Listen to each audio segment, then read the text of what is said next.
Hello, everybody. Welcome to the fourth day here of the RSL. I'm Tasteless. Joined with me is Sturgeon. How's it going, man? It's going very good, dude. We've had some amazing games up until now. It's the last day of the groups, but I'm excited for some more good games today, see who finally moves on, and then we can make our playoff bracket. That's right. When we finish up our games today, we're going to take a short break, and then we are going to do the drawing for the bracket. So definitely stay tuned for that. But yeah, this is the final day of groups, so it's going to be interesting to see who's going to survive and who's going to get knocked out here.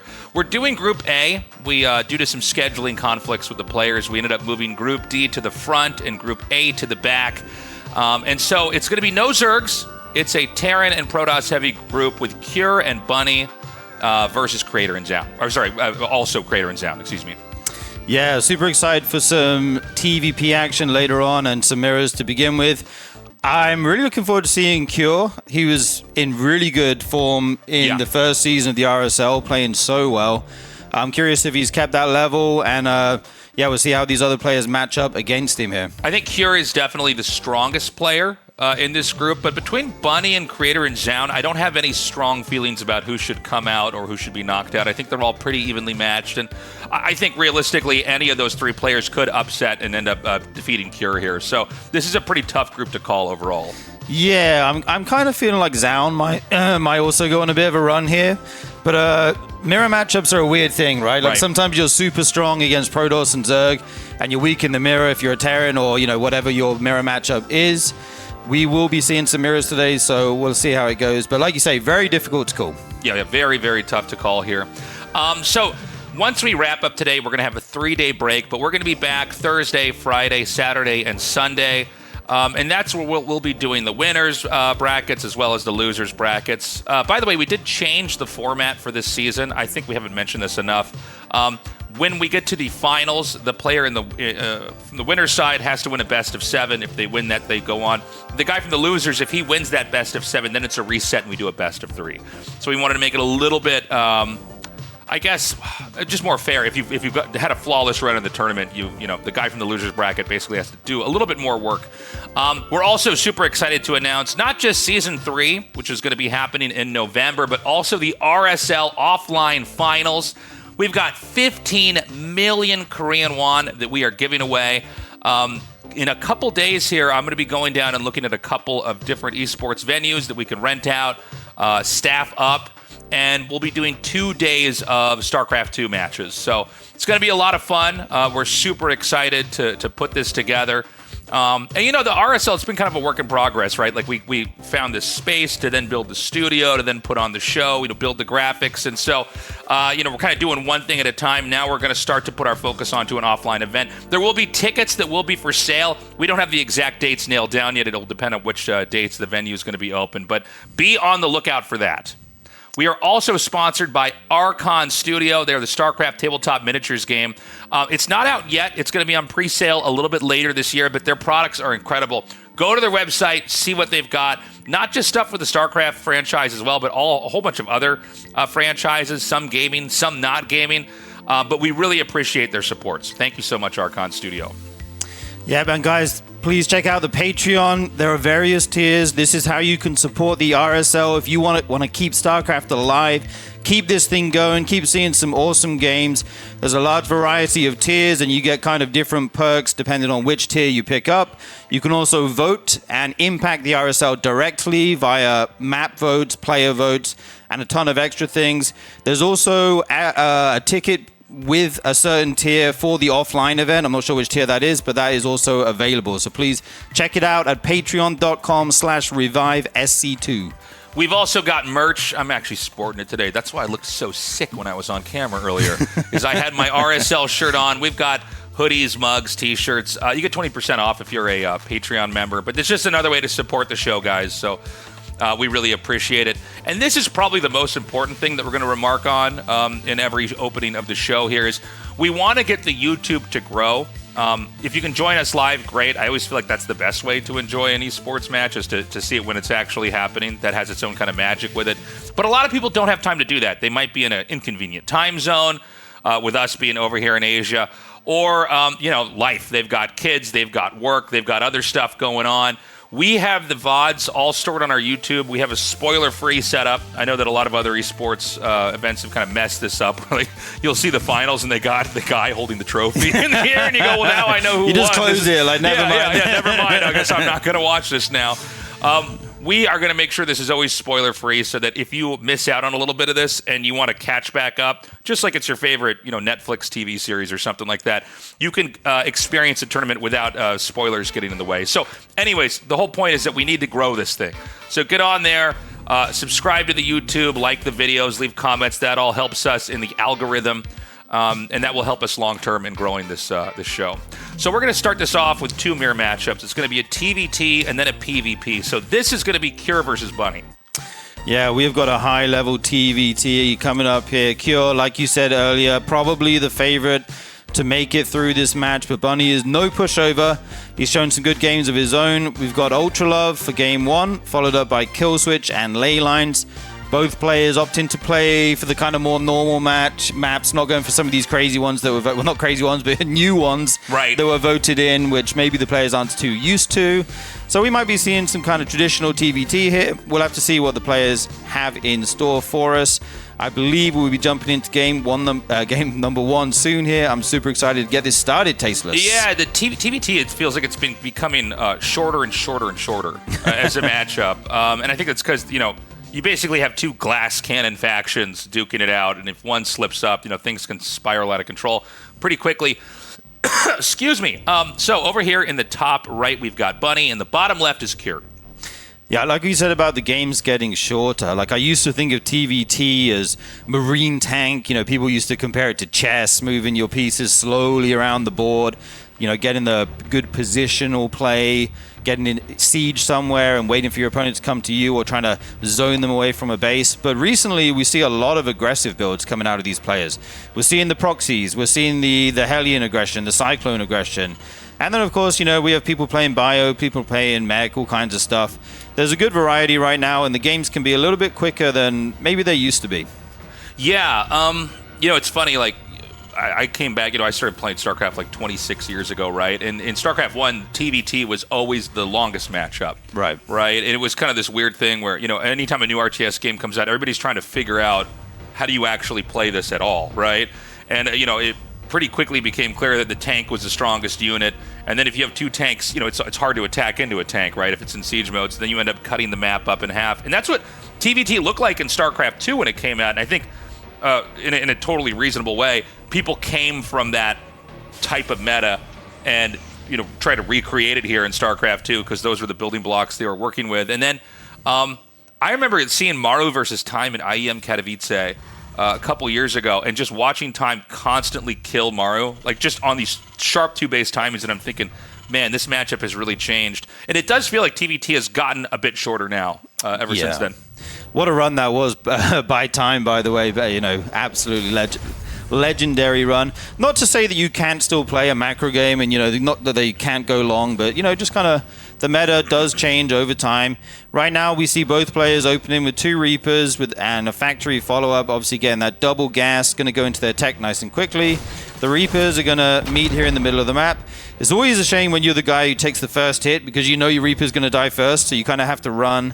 But they're not going to try and continue to fight. Both players actually going to send their Reapers back to their respective sides on the map. And we see Hellions coming out here as the follow-up, followed by the CCs. Yeah, so it's going to be probably a little bit of a quiet game for the next couple minutes here. We got to see if it's going to be the kind of 1-1-1 tacking. Like, are we going to have a starport thrown down here in a second? And then, I think one of the reasons why TVT, especially in the early mid-game, is so complex is that there are so many different combinations of units you can get together that all have different purposes. Those different combinations have different strengths and weaknesses. By the way, gunning down 1 Reaper here. I don't think he's going to be able to get the second one. Yeah, that was quite daring there to jump up into the main with the 2 Reapers. And yeah, you can get different units. You can also just get different numbers of the same unit, right? You can keep making Reapers for as long as you want. You can keep making Hellions. And it's all about if you catch your opponent off guard when you have more, which is kind of what's happened here. Bunny is suddenly forced to run away. The Hellion gets some really good shots there on the Reaper. Can he pick it off? Okay, he does get one. That's a nice win. And the Hellion goes down. Amazing start here for Cure. I think the Reaper will be shot as it tries to jump. Never mind. The Hellion actually didn't chase it all the way. So So because he got the kill on the Reaper and the Hellion, he can come down here now. He's going to drive the SCVs away. Yeah, nice little grenade there by the Reaper to try and bounce these Hellions back. They take out another Reaper, but with the Cyclone coming out, that's when all the early game shenanigans kind of have to end with the Reapers and the Hellions, as the Cyclone will kill anything that it locks onto. But 2 SCVs do go down for Bunny. That's a nice start here for Cure. Raven is going to be the follow-up. Raven's so amazing in this matchup. We talked about the strength of the siege tank. If you get those interference matrices, you can shut those down. You can use the auto turrets in fights. Just a very versatile unit that you can get a lot out of. And it looks like Bunny's going to be the one being aggressive here with that medevac coming across the map. Yeah, the medevac's inbound here. Bunny's going to try to get his jabs in. It looks like the Cyclone and Hellion Marines, too, should be in a position to fight this. Although I guess he does kind of have like a little bit of a wall off here in the way that his infrastructure is laid out. The Cyclone's going to get the medevac a little bit below half HP, but it will get away. Yeah, an interesting fork in the road here for both players. Cure going for that interference matrix, getting a second Raven. This is going to be really good in the siege tank fights. Bunny, however, opting to go for the air superiority, getting his Vikings out, going for Liberators. He's going to try and control the skies here and, you know, kind of take the aggression to Cure, it looks like. And I think what is going to happen here is he's going to try to get the disable on the tanks and try to strong-arm the fight. I'm not sure who's exactly favored in this unit comp right now. But we're going to find out in a second here. And he's actually going to try to push into the main. He's going to do an infrastructure push instead of trying to hit the second base. And he's going to be hitting that reactor. That's going to force the barracks to lift off. Yeah, he's actually trying to put a stopper on there, but it still might go down Tasteless. Losing that reactor is huge at this point in the game, and this air superiority is so nice, but he's going to flank from the other side, disables the tank, jumps in here with the Marines and the unsieged tank, going to actually be able to clear up this push. The Viking will shoo away the Raven. That is also going to go down there, and this is a very solid defense by Cure, who on the back of this has a third CC and Stim on the way. He's going to have a much better kind of mid-game if he can stabilize here. That's so weird. Can the tank only hit the depot and not the SCVs there? I don't know. That just looks so funny when he was trying to harass that there. The counterattack's going to come in, and I think Bunny could actually lose this game if he doesn't stabilize here. We've got another tank just now getting picked off. You know, if there's not a certain amount of tanks sieged up, ready to defend, the fight will snowball. So we've got the auto turret coming down here. It looks like the Vikings barely going to get away. We don't have anything sieged up just yet, but there's a Liberator that's going to buy a little bit of time. And that's going to cause Cure to maybe seesaw his attention from the entrance to the base, maybe towards the main. But I see tanks sieged up there as well. Yeah, if he'd kept that Raven alive, he might have actually been able to shove there in the natural if he could disable a tank or two. It did go down, though, so right now he's going to settle for keeping Bunny on 2 bases, just kind of, you know, set up this kind of contain with the siege tanks outside the ramp. You cannot walk down that ramp. Like, it's so dangerous to walk down that ramp into the siege tanks. And Cure will float his third CC out at some point, try to get that economic advantage. Will that Viking just survive in there? The Cyclone looking to pick that off. And the only real way you can get out of this is either to just send it and try to get a really good fight, or you can try and drop or something like that. But he doesn't have many medevacs right now, so I'm curious how he's going to try and take this fight. I think Cure's got the right idea. I don't think he has to do anything dramatic. Right. I think just setting up here and basically making it impossible to take a third is a great idea. Now, what Bunny's going to do... this could go either way. I mean, he's gone completely through the blind spot here. And Cure might get blindsided with this. And, you know, this is one of the risks you take when you try to do a contain is you don't have anything defending back at home.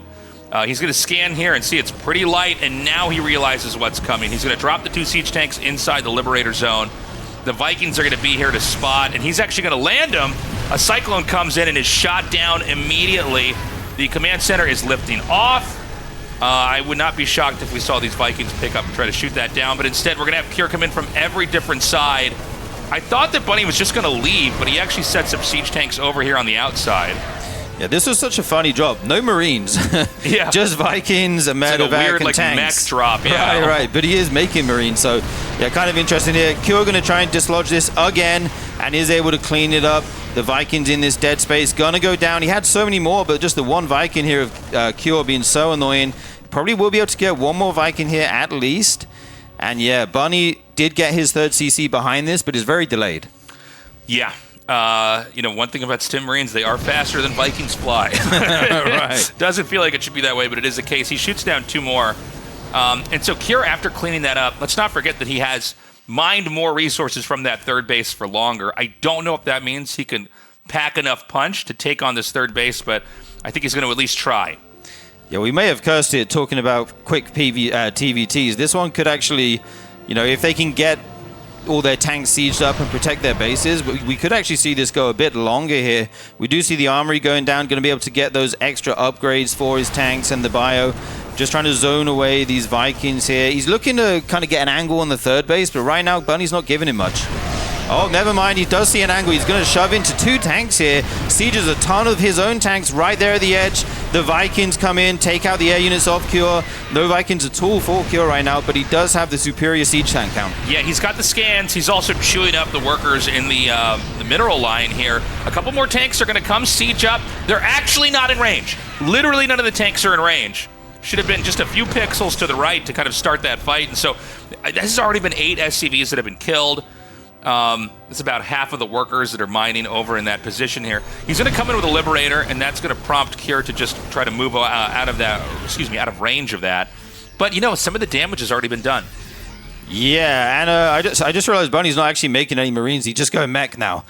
He's got a ton of factories. He's going into the Hellions, adding his siege tanks. He's going to try and keep the air superiority like we talked about, get the Vikings, and he's going to try and use Liberators to disrupt these tanks. If you can get some of those tanks for free, it's lovely. This one medevac, got to be careful. What is that? A siege tank drop or cycle? I'm not sure exactly, but we will see shortly. Kier is up to 4 bases right now, and now we're going to have the classic mobility of the bio versus the straight-up fighting strength of the mech force. Yeah, I was actually about to mention that. Yeah, it's going to be this part where the more nimble army is going to be over here for Kier. Bunny's going to have the power, but he doesn't have that mobility just yet. He's going to stim down this armory and deny that upgrade. Maybe 10, 20 seconds left before it would finish. That's a huge win. Absolutely, yeah. Going to really slow down the scaling of the mech army, which is what it's kind of known for. And the Marines actually trade out pretty decently. Like 15 more SCVs go down. Oh, and the drop.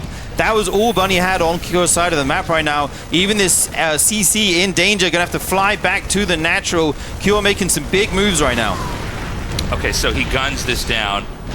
And this game could be unwinnable now for Bunny here. I mean, we're talking about a 4-base Terran, that has shut down the mech upgrades here.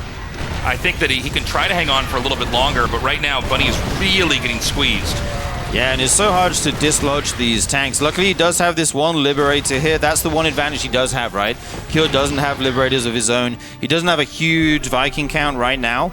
Bunny still has more, so he's able to use those air units very well there.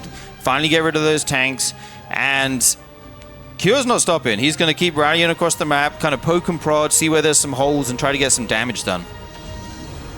Okay, so he's got Cure off his back. He's going to make another command center, and he's going to have to try to expand again. I think it's going to be finally the mech player's turn to move out on the map, but counterattacks are a real issue here. So he actually ends up interrupting this on the bridge.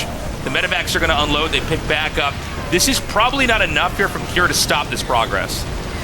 Yeah, he's got to be very careful. You don't want to fight this mech army straight up. I like that he tried to make it siege, but he kind of took a lot of losses doing so. And right now, Bunny's army is actually really scary. If you don't pick off a few units here for free, there's going to be so many siege tanks. Actually has to drag the SCVs just to try and repair something here and stay alive. The siege tanks aren't all siege, though, from Bunny. Yeah, this is really interesting that Bunny's got, like, medevacs that he drops Hellbats onto the bio on. I don't think I've seen this before, but this is really interesting. He's going to do it again. He comes right in here, drops. That medevac's going to be picked off here. Cure, I mean, he pulled some SCVs. He lost about 14 of them, but it feels like this push is starting to wither up. Yeah, he is reinforcing it, though. 2 more tanks coming over. Gonna siege up next to their buddies there. Still 3 Vikings here being very annoying. You got to be so careful not to lose your medevacs as the bio player. And now it's kind of Bunny's turn to have the, Cure in this kind of vice grip where he's saying, okay, try and break out, attack into all my siege tanks, all my strong units. And I love the Hellbat play, as you mentioned. Like, if you can drop those on Marines before the Marines kill the medevac, they shred Marines, right? Like Blue Flame Hellbats. Have you seen this before? I feel like I've never really seen. It's one of those things like when they do it, I go, oh yeah, that makes sense. It makes sense, yeah. But yeah, I guess the reality is that Marines could just stim and shoot down the medevac if you know what's happening. Right. But yeah, interesting move here. Oh, dude, huge catch here, getting those tanks. And it's one of the problems, man. When you don't have medevacs, it's really hard to get tanks back home. Stemmed infantry are much faster. They'll come in there, they'll gun that down. GG, Bunny taps out Cure, winning with the bio.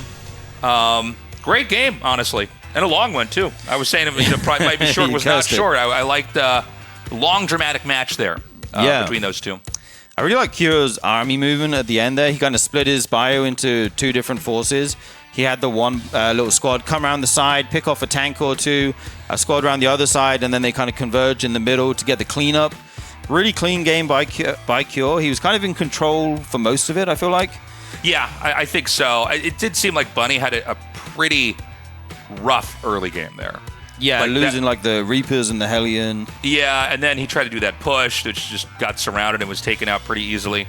But this is a best of 3, so we are going to go on to our second map here. I wouldn't be shocked if this was a 2-1. I think these guys are still fairly evenly matched. I thought Bunny put up a good fight. I do feel like nowadays I see Mech win a little bit less with the biotank. It just feels like the biotank gives you a better tempo in the game. It's not that Mech can't work. It's that like you're not able to really do a whole lot until you're like at maybe like 150 plus supply. Yeah. Where like bio, like one medevac with Marines can actually get a lot done. Yeah, I mean these top Terrans are so good at dropping you everywhere, dividing your forces, spreading you thin, getting damage done. Picking off that upgrade, like you said, was such a big pick-off. He actually got his play-in upgrade before Bunny did as the mech player, which is kind of funny. But I think mech can work for sure, but Cure right now is just looking too good with bio, I think. His TVT is looking really strong here. We are going to jump into map number 2, guys, is going to be on Kill Switch. Kill Switch has proven to be a pretty interesting map here as well. So let's see, is Bunny perhaps going to go for the mech again? We know he's capable of pretty much every range of Terran play. And Cure back there, he seemed to be, it's the same Cure I'm used to seeing every time I cast him. He's very solid. He doesn't seem to have any obvious weaknesses. Cure is like a player, like if Maru did not exist, I think Cure would get a lot more of just kind of attention. You know what I mean? I mean, he really is like the number 2 Terran in Korea, in Asia. Absolutely, yeah. He's maybe been in Maru's shadow a little bit just because Maru's been so dominant over the years. But recently, Cure's even been looking perhaps slightly stronger in some matchups than Maru. He's been so solid, especially in the first season of the RSL. We saw him take out some amazing players. He had a great run there. He's looking super solid, leaning back in his chair right now, looking relaxed. He's even smiling. Look, he's having a good time. Yeah, I mean, he's going to be very, very comfortable coming into this. So, I mean, the last game, it did seem like, with Mech, it's hard to get out there and do that much. There's sort of weird moment where we saw Bunny. It was like, what do you have, 8 Vikings? Right. And like a medevac with tanks and a Liberator. I don't think I've ever quite seen this like weird squad of units out here. But yeah, it was funny to see what he was trying to do with that. But sometimes I wonder if unless you're going mass Cyclone, if really you're just better off not really doing that much with mech. Yeah. Like it's almost like you're exposing yourself to possibly getting further behind. Yeah, but on the other hand, if you do nothing, the bio player sometimes just expands so rapidly. Yeah, like Q gets the 4th, then the 5th, and it's like at some point you have to do something, right? You got to go at some point. Yeah, no, that is true. I think this is why, like, when I look at the two styles of play, I've always kind of preferred the bio tank. I just think it makes sense, and I think that, counterattacks are extremely strong in TVT. Drops and cane counterattacks, and I mean, basically, guys, what it comes down to is you can just make Marines and tanks and medevacs faster than you can mass up just tanks and Hellions and Cyclones. And so, I mean, let's see what he's got this time around. Yeah, a little bit of variety in the build orders here. Kira actually went for that CC before the factory, whereas Bunny, he's actually going to pick off the Reaper there. That's nice. Whereas Bunny went for the faster factory and the slightly slower CC. So there's going to be some kind of discrepancies there in the build orders. Cure will have his factory online a little bit later, not the biggest of deals. We'll have to see how that plays out. He does have a Hellion on the way right now. Starport going down, 2 Marines at a time. Just going into a standard build, but with a slightly, better economy, let's say. Yeah. So we're going to have this Reaper get chased away here. This is a map where it does feel like it gets pretty claustrophobic by the time you take your third base. Right. It's like it's shaped in a way that you kind of expand towards each other pretty quickly. Whereas, a lot of other maps, you can either expand evenly or even expand away from them on some of these maps. Nice interruption on the mind there with that grenade. And so now we're getting to the point of the game in a TVT where we really see what kind of TVT they want to bring. Like, you're getting all of the tech, the add-ons for the starport, the barracks, and the factory. And then we see what kind of comp are they going to go for. And this time it's going to be Bunny getting that Raven. Oh, never mind. Cure 2. Yeah, both players going for a Raven this game. That's nice. I think the Ravens are pretty useful in game 1 for Cure. They did die somewhat soon, but this is a very nice scout for Bunny. He does get in. He gets to see absolutely everything that's going on in the main base of Cure, so he will know exactly what he's up against. Trying to dodge the shots with the Hellion, it looks like that's not going to happen. It will go down, but nice scout. The follow-up here for both players is Interference Matrix, and we're looking at pretty similar builds here. So, the question is, if they're both going for Ravens and they're both going for the Disables, who's going to fight where? Right? If you have two players and they're basically making the same comp and one attacks into the other one, it's going to be the defending guy that should be ahead because he's just going to have more of the same stuff. Right. Right? Now, they don't know what each other are up to. But then again, let's say that it might also just come down to the Disable there. Yeah, I think it all comes down to that Raven control. If you get the better matrixes off than your opponent, or if you lose a Raven, that kind of thing, that can really swing these fights one way or the other. Of course, attacking in siege tanks is always scary, but with a Raven, you do have that possibility. These minerals are going to be mined out, give access to these bases that aren't as close to your opponent. Maybe you do want to take one horizontally here. We do have a little Hellion just dying around there, seeing what's going on. Third base goes down here first for Cure again, and that will kind of signal that maybe Bunny is going to be the one on the front foot here. Yeah. So he's going to be moving out now. He's got 2 Ravens ready to go. And, Cure's moving out. I think I said Bunny a second ago. So it's going to be Cure on the move here, staying active. And he might try to do something very decisive. He might just camp outside the third. That's acceptable. He did do that in the last game, too. And so let's see what happens. Now, the Raven's on patrol here. He scans it. He says, okay, he's going to use the Cyclone to drive back the Raven. The tanks, I think, can get down in time. So, yeah, he can't really do that much. Yeah, this is very scary. Like, if you take a few tank shots, you suddenly just have a worse position. But it's strange. Like, Kira's the one with the faster third base, but he's also the one attacking. And somehow it's worked for him. Somehow he's got this contain again.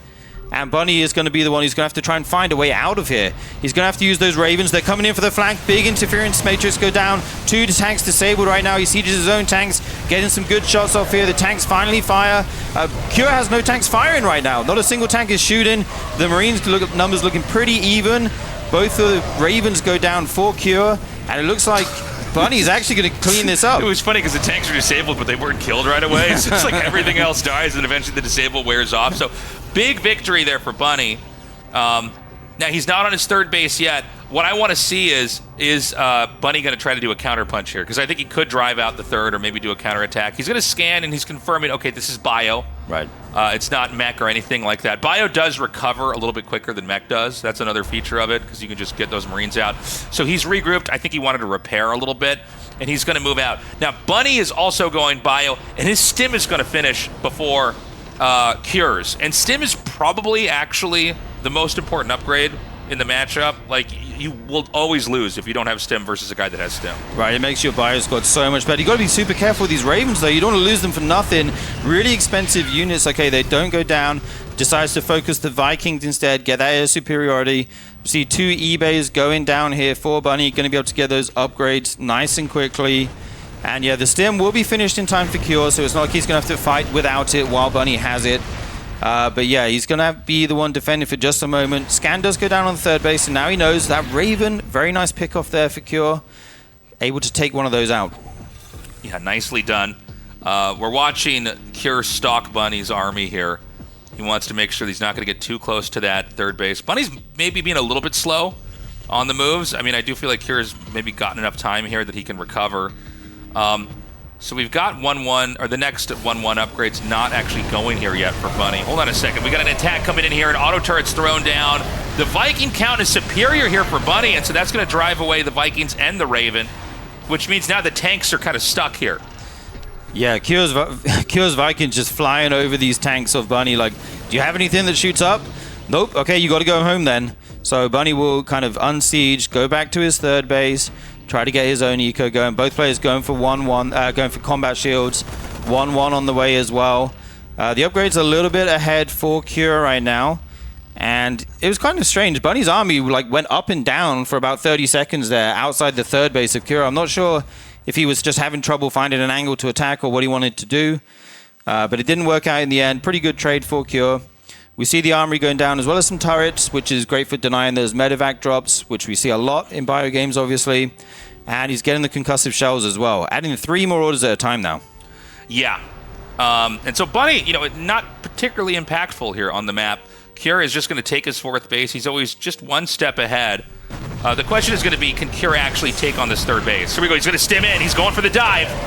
Wow, this is insane. Just shoves in here. There's quite a lot of siege tanks here for Bunny, though. A ton more come over and siege. These siege tanks not in range of the CC. They do hit the gas, though, so he will have to be cleaned up.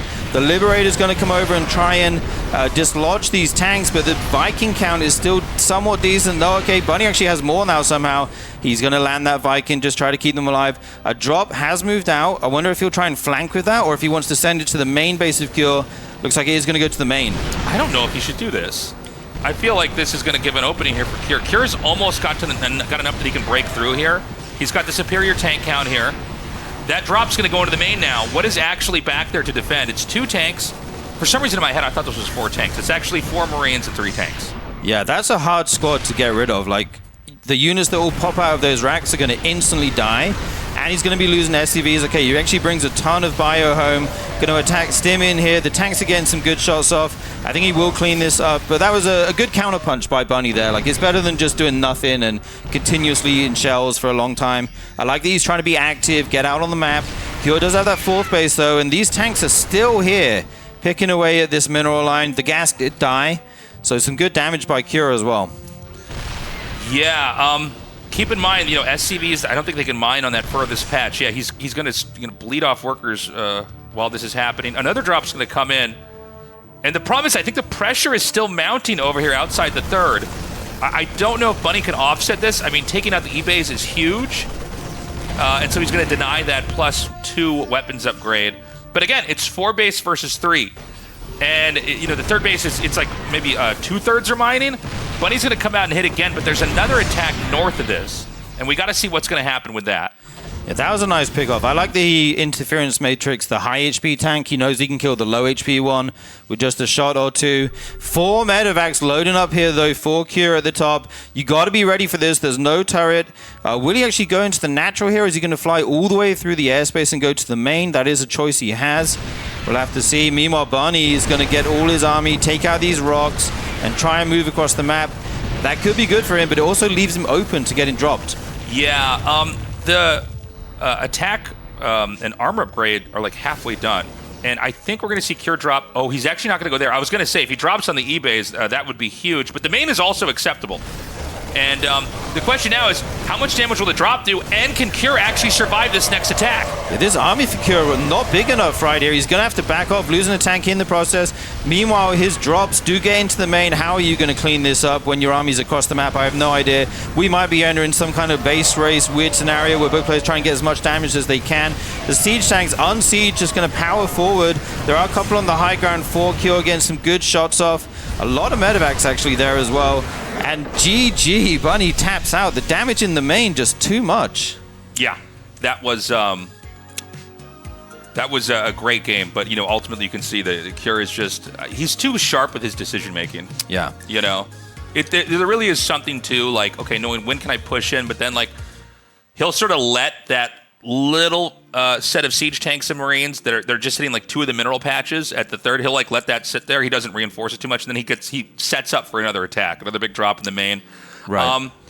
Ultimately, it was one of like those, as far as results go, it's kind of like a very StarCraft basic game. Like one guy was ahead in expansions, was continuing to grow, And yeah, that drop at the end, he wiped out the main, and there was no way that Bunny could push through.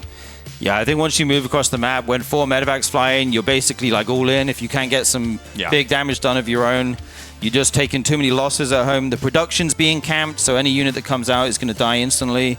Really good decision making by Kill. It's so scary to do that, by the way. Like, you think, oh, sick, I'm going to drop in with 4 medevacs. But that's actually a large portion of your army.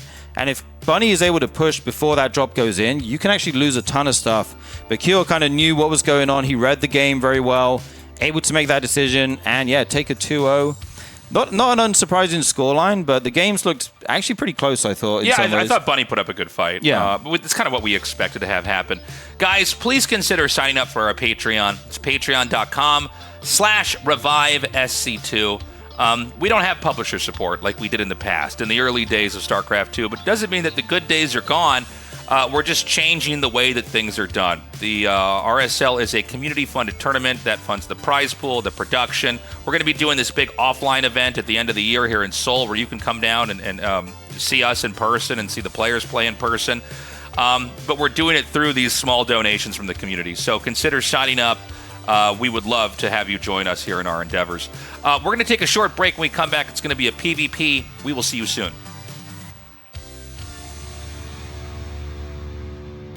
Welcome back, everybody, to the RSL. I've jumped on and kicked Tasteless off. He's on his break. I am Gemini, of course. We got Sturgeon still here. We're pretty ready for the best of your matchup, I think, is what we're going to do right here. Okay, yeah. I immediately did it, yes. Immediately, yeah. We are going to be watching some PvP, guys. Gemini's favorite matchup, apparently, in the mirrors. Mirror matchup. In the mirrors, yeah. Yes. And that's 75% because I'm a Protoss player. But the other 25% is because it does lead to some very interesting games sometimes. And if you don't think so, then you need help. You lost me with all the percentages. I don't know what you just said. Something about 75%, but... Go to math school. Wow, that was a long time ago. Math school? What is math school? The school of math. Is that like the school of rock? Sure. You like go into Stephen Hawkins there? Like, I guess so. Rocking out. Anyway, guys, who have we got here? It's going to be Creator versus Zoun. 2 of the top Korean Protosses going at it. Yes, I'm very excited. It's going to be very fun, I think. Lots of good... I mean, these 2 players are just very good in general, I would say. Kier already taking out Bunny to top the group for now. We'll be waiting off in that winner's match. And then, of course, Creator Zoun will be meeting him there. But yeah, I'm very curious. This is Creator's first showing in the RSL. Bunny's as well, actually. 2 new RSL players, this group so far. But Zoun, I think, was probably one of the biggest upsets we had last season, where he really just kind of just didn't show up to the standards that we were maybe expecting him to, kind of losing it out to SOS as well in the group stages and then just getting bounced out. So that was a bit unfortunate, so he's going to definitely try to do a little bit better this time around. Yeah, PvP is a fickle matchup, right? It's so volatile. Anything can happen. I feel like we see a lot of upsets in PvP, like weaker players sometimes beat what would be considered stronger players. Unlike ZVZ, of course, where the better player always wins because it's the best matchup. But yeah, the one Baneling killed all my Zerglings. I tried to just move on before you could say something. The better player won. I got made news and he didn't know. Oh no, I hit a Ravager Bile. Oh, and I died. Sick. Well, you can dodge those, but as a pros player, I mean... Hey, disruptor balls, man. You get the dodging, the micro you need to do disruptor dodgeball wars. Very high level. How often do we see that?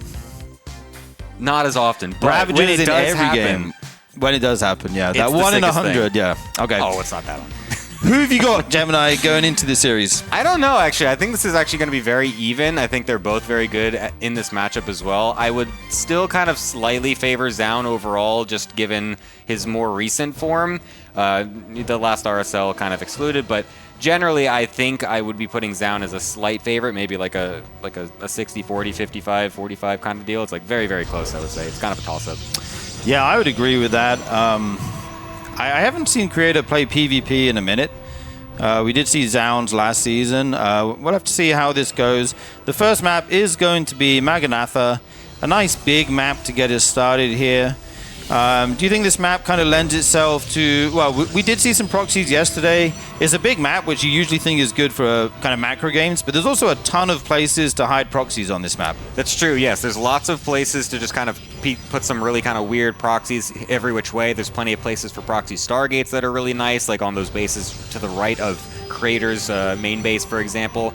Tons of proxy robo spots. There's like a million different places you can put it in the middle of the map. Every spot is a proxy robo spot. Yeah. We saw, who was it yesterday? He made it literally outside his natural. Yeah, I suppose. You know what I mean? You can put that thing anywhere. Yeah. No, you're not wrong, which is kind of the fun of it as well. It makes it very confusing as to where these things can go. So it makes them from some pretty clown fiesta matches, but for now, it looks like it's just going to be a double gate opener for both players. Nothing super crazy as of yet. No one gate expands. We got no max packs in this series, so I would be surprised, if we did have some one gate expand builds on the non-one gate expand maps, which this is one of those. So. Yeah, we did see SOS go for that one gate expand as well. I like it when we have the one gate expand versus the other guy, like going for a proxy or something. There's a lot of tension, and if they can get any damage done, they're on a timer, obviously. But this game, both players go in for the 2 gate, so they both have that kind of aggressive potential. Or they could both just, take a Nexus and chill. Right now, we see a Sentry and Stalker coming out from both players. Pretty much identical builds so far. Pylon going to go down on the low ground, perhaps preparing to get a Nexus at some point. We have a little probe fight here. We'll go back to the main, and a new one will be sent out. It's really nice if you can delay that natural base by, just being annoying with the probe, maybe throw down a Pylon, that kind of thing. And there we see that is the case. Creator getting that down. And also Zoun. This game's like an absolute mirror right now. Yeah. Oh! What? No way. Okay, well, you're supposed to cancel those. That's the whole idea of this forward pylon here, is to scout what the units are coming out of the gateway.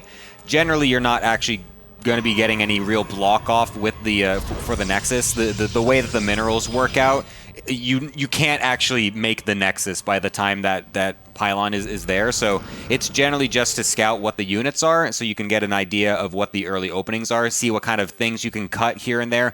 Interestingly enough, both players are still going for early shield batteries, which is usually something, if you scout the other player going for a Sentry Stalker build, you can kind of find a way to cut that, so that way you don't have to use those extra 100 minerals. But both players maybe just want to take it a little bit safer this time, maybe aware that maybe one of the others could just do a little bit of a mind game with the early Sentry Stalker, because you could still do like a Sentry Stalker into a really aggressive build. There's people that do try to go for that mind game, but regardless, this time it's going to be a little different. Zoun actually getting a faster Twilight Council with all of this as well. I wonder if he did... No, okay, he did complete that. Maybe... Does he have one less unit or something, maybe? Because it is quite faster than his opponents. I'm curious what he actually cut to get that. It might be that pylon. Creator lost 100 minerals. Oh, that's true. He lost 100. I forgot about that. I was about to say, it's funny how late the pros leave it to cancel. I wait till it gets to 20% and then I cancel it. But no, they usually leave it till it's got such low HP. But he actually misses it. A huge misstep.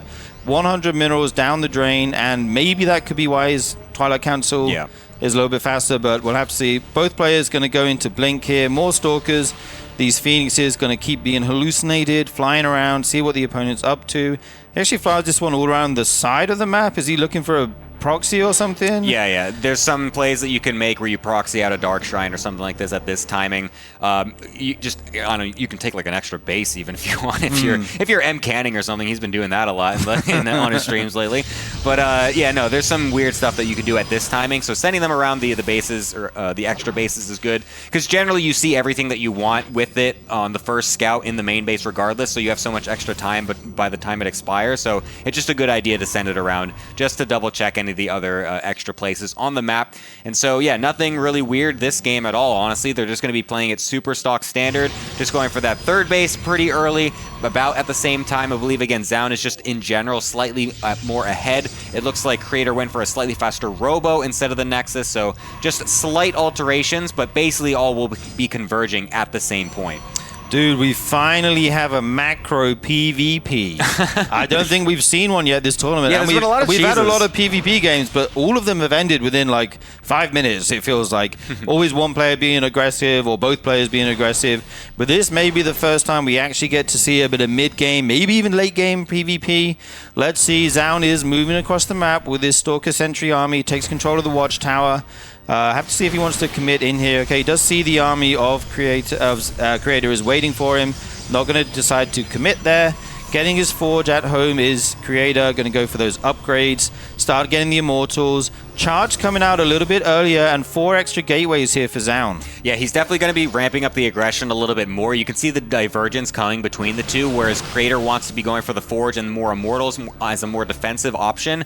Zoun is cutting that, just going pure gateway with way more gateways themselves, and just going to be going pure Zealot Stalker with a faster Warp Prism to try and bust Creator before he can really get anything going. And so we'll see if that momentum is able to come out for Zoun. He can still go for a fourth base during all of this. It's not like he's all-inning by any means, but he is going to be trying to be more on the map, just trying to pick away at Creator a little bit more, whereas Creator is going to be the one sitting more defensively with those Immortals and faster upgrades.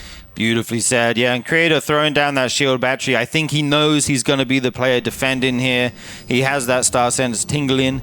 He's setting up his units at the front here. He's going to get a nice scout. He will see this push coming super early if he just stays there for a moment. There it is. He will blink away. Oh my god, if he got that Prism, that would have been huge. That could have been, wow, yeah, game-changing. He doesn't lose. Okay, he just loses the one Stalker, and he sees the army coming. Now he's got to get his defense set up, right? He has 2 batteries at the third. Is he just going to send this? Wow, actually just going to push in here. The Immortal comes from the natural, getting some good shots on those Stalkers. Creator kiting as best as he can, and Zoun is not sure if he wants this fight or not. Decides to jump on the Immortal. If he can take that out, that's a good pick-off. But there's so many Stalkers here from Creator remaining. We'll have to see if he can micro his way out of this one. Jumps over the force fields, goes back to the shield batteries, gets some more healing. But it looks like Zoun still has a slightly bigger army. It's very hard to call this one right now. Yeah, he's definitely been able to do a good job of getting rid of the Immortals, which is the key of this defense. So many blink forwards from Zoun even onto the other Stalkers. I don't think that's the right play, to be honest. When you don't have enough to one-shot, it's just allowing the other player to out-micro you at that point, and that's exactly what's happening, I feel like. But more Zealots coming in, more Stalkers now. This is where the one-shot potential comes in, with so many of those Stalkers now being weakened. Needing to get back to those batteries is Creator, even using the Prism to try and do some extra juggle micro to keep as many of these units alive as possible, waiting for another Immortal to get out, waiting for more of these charge locks to get warped in. This is so down to the wire, as each unit is so critical at this point. We've got so many batteries with almost 0 energy on it. The nice focus fire again from Zoun. A bit of a misblink, I think.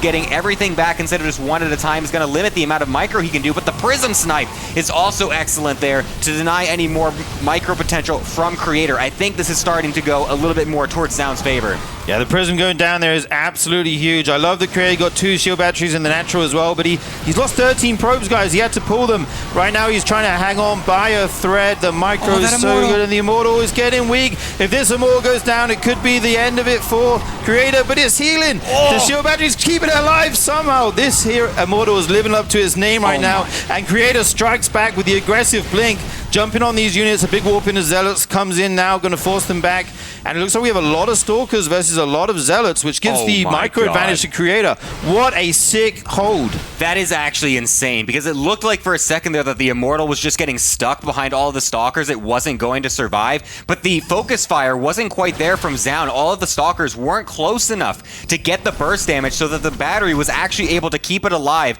that entire time, and that swung the entire fight. That was a bunch of useless damage going on to the Immortal that was not getting off onto any of the other Stalkers, and that swung it entirely for Creator.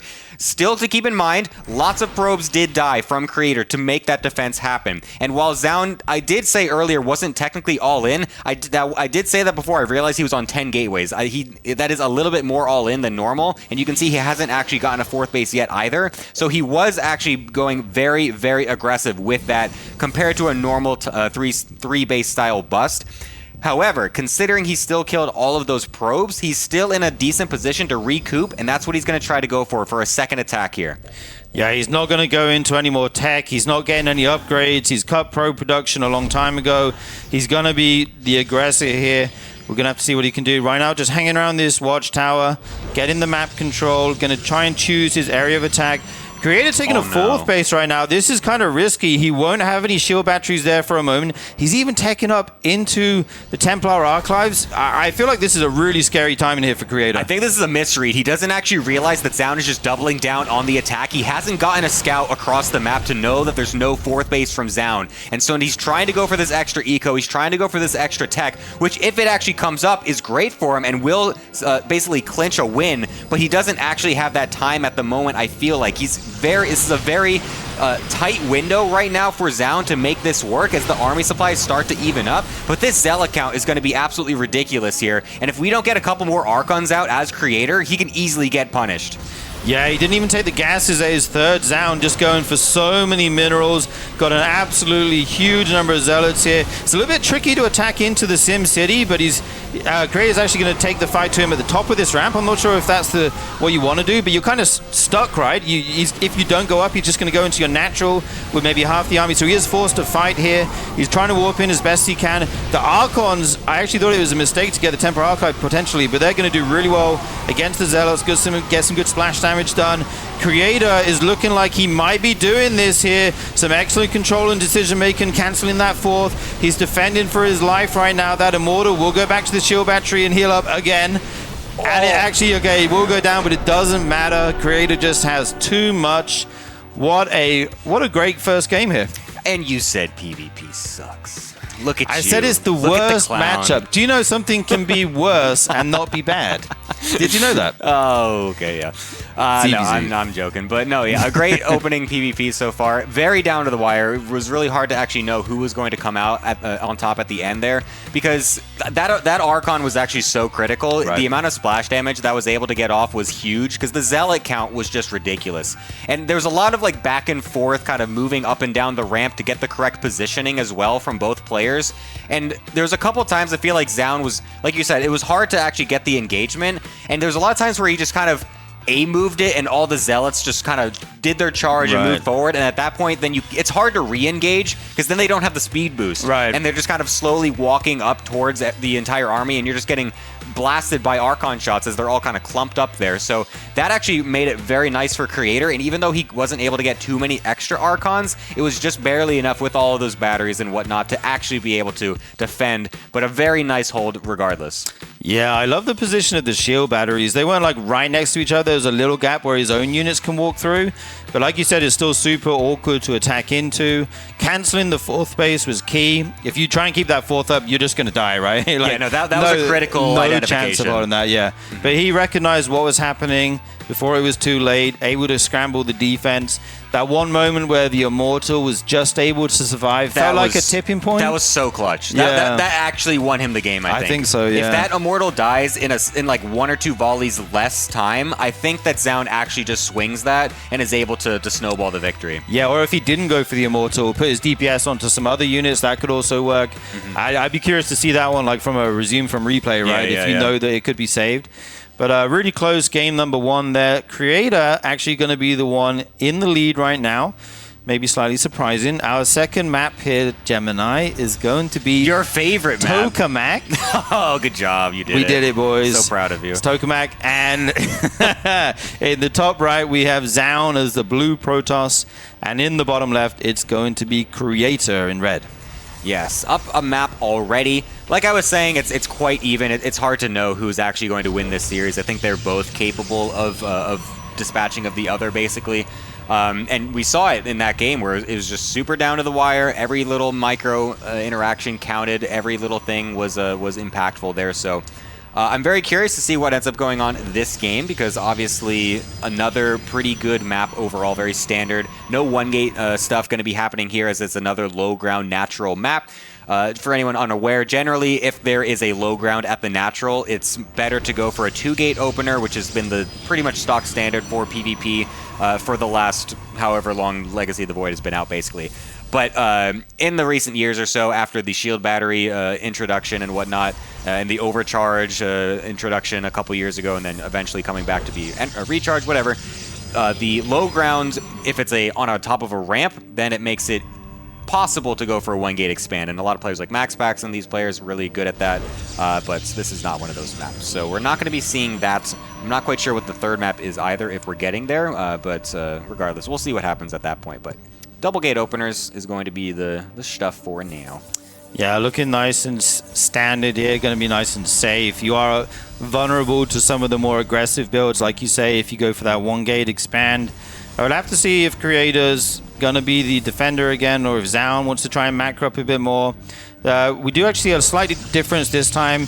The Sentry Stalker coming out for Creator, whereas Zoun is going for that Adept. That's a nice little change here. How do you see that affecting the game, Gemini? Yeah, so that's an interesting play that comes in very rarely, actually. Something else also quickly to note before I talk about that is that Zoun actually got Creator got Zoun's probe stuck in his main by doing the shield battery block. Wow, yeah. And so that means he can actually kill this off, which is very nice. Won't be able to go on home. Okay, well, I was about to say shouldn't be able to get a pylon block either. Almost had it there for a split second, but... Okay, Creator, you got to cancel it this time. Okay, there we go. Good job. But yeah, so he was able to do that. Killing off that probe is actually really nice, because that means that you know there's not going to be a probe on the map that might do some other random proxy stuff a little bit later. But back to the Stalker Adept opener. It's a bit unique. It's not something that you go for very often in this matchup, as the Sentry generally is just very good at scouting regardless. So the Adept is generally just a way to try and get some amount of scouting, which is, again, kind of... We used to do this a little bit more often before to use the Adepts for scouting, but now that energy recharges here, the Sentry Scouts are just so much more reliable that it's just kind of better to do that. So I'm not sure exactly what Zoun's idea with it is, but again, the fact is that he got a much faster Twilight with this build, actually cutting a few extra units as well, kind of identifying that it was the Stalker Sentry opening from Creator. So he was able to not to skip a few, didn't have as much gas invested in so many sentries, so he can get a faster Twilight. Yeah, and Creator actually went for 2 shield batteries already, which I feel like is super early here. I'm not sure what he has a read on with that. Sometimes you get them in your mineral alliance against oracles. We know that's not the case. He's got one at the front here. The second one's in the main base, I guess. Yeah. Do you think he's got these a little bit earlier than he needs them, perhaps? He's reading into the Sentry Stalker, sorry, I keep saying Sentry Stalker, Adept Stalker, because it's so random that I don't actually even see this as much anymore. But generally, if you go for this, it is going to be a little bit more, there's more potential that you might go for a Stargate opener. Because you have the extra gas, right? Yeah, so you can potentially do some other stuff with that, but Zoun instead is just using it to go for a faster Twilight, and he actually did also get a faster third gateway, which was very interesting, which I believe is in... I don't think he canceled it, unless I'm looking at the mini-map wrong. I wasn't sure if... I think it's up there. Anyways, if it is a faster third gateway, that means he's definitely going to be trying to go for a little bit more aggression. Okay, there's the third gateway. So this third base will be coming down. I'm curious if he's just going to try to maybe fake it a little bit and just warp in a bunch more Stalkers and just go with Blink being done. Because, yeah, this is kind of weird going for such a fast Twilight and a fast third gateway while still getting such a fast third base. Yeah, super interesting build here. Coming out of Zoun, Creator is going to scout this with the Hallucinated Phoenix. Going to try to see what is happening. Gets his own third base. And, yeah, he has the slightly faster Robo, but the slightly slower third base. On the other hand, Zoun has the quicker third. We'll have to see what he wants to do with that here. As Blink is going to finish up now, you do start to have that aggressive potential. You can start sharking on the map, see if you can pick anything off. I love that both players continuously scouting, keeping very good tabs on their opponent. They know exactly what the other guy is doing right now. There's no surprises at the moment. And yeah, we're looking like we're getting to another mid-game with Creator again going to go for the Forge, get some upgrades, and Zoun is once again going to favor the charge build and potentially be the aggressor here. Yeah, it is interesting. So it looks like both players are just kind of playing it safely. I mean, they both had 3 gateways and just playing the most general, solid way of doing this. You can generally be a little bit more greedy by going just 2 gates and an expand, or be the very passive approach with 4 gates before expanding. They're just going the middle ground. I just was expecting, since Zoun kind of knew that the Twilight from him was so much faster, maybe he didn't actually have that read. He definitely had a window there with his Blink timing to potentially have canceled his third base or something, but didn't want to go for it. Oh, wow. Zoun's actually going straight into Robo Bay with this. That is not standard whatsoever. You do not see this quickly in a PvP in this day and age. Yeah, and added on 4 more gates here, so he definitely wants to try and get something done. 3 more gates now coming down for Creator. He's got the... Okay, he's going to go for 4 of his own. He doesn't have the Robo Bay, honestly. And 2 cannons going down now as well. Yeah, to protect... Scared of DTs? Scared of DTs. Like, I feel like both these players are really trying to read what the other one's doing, and I'm not sure, even with the hallucinated scouts, I'm not sure they have the exact build order down that the opponent's going for. Creator going to go for this Templar Archives again, able to get those Archons. Super useful when you're fighting a bunch of Zealots with charge. And it's going to be Disruptors coming out here for Zoun. Yeah, I'm very excited to see this because I am a Disruptor lover. I absolutely love putting these into any game that I can play, and I was so sad when they got nerfed in PvZ, so I can't do that anymore. But in PvP, I'm very excited to see this because, like I said, this is very just... You don't do this. You do not do it this early. There's a reason for it. It's because you can get very easily timinged by a player going for Mass Gateway. Warp Prism already on the way here for Creator. I believe he's already identified that this is the play from Zoun. You can almost always break a Disruptor player going for Disruptors this quickly with a Mass Gateway attack.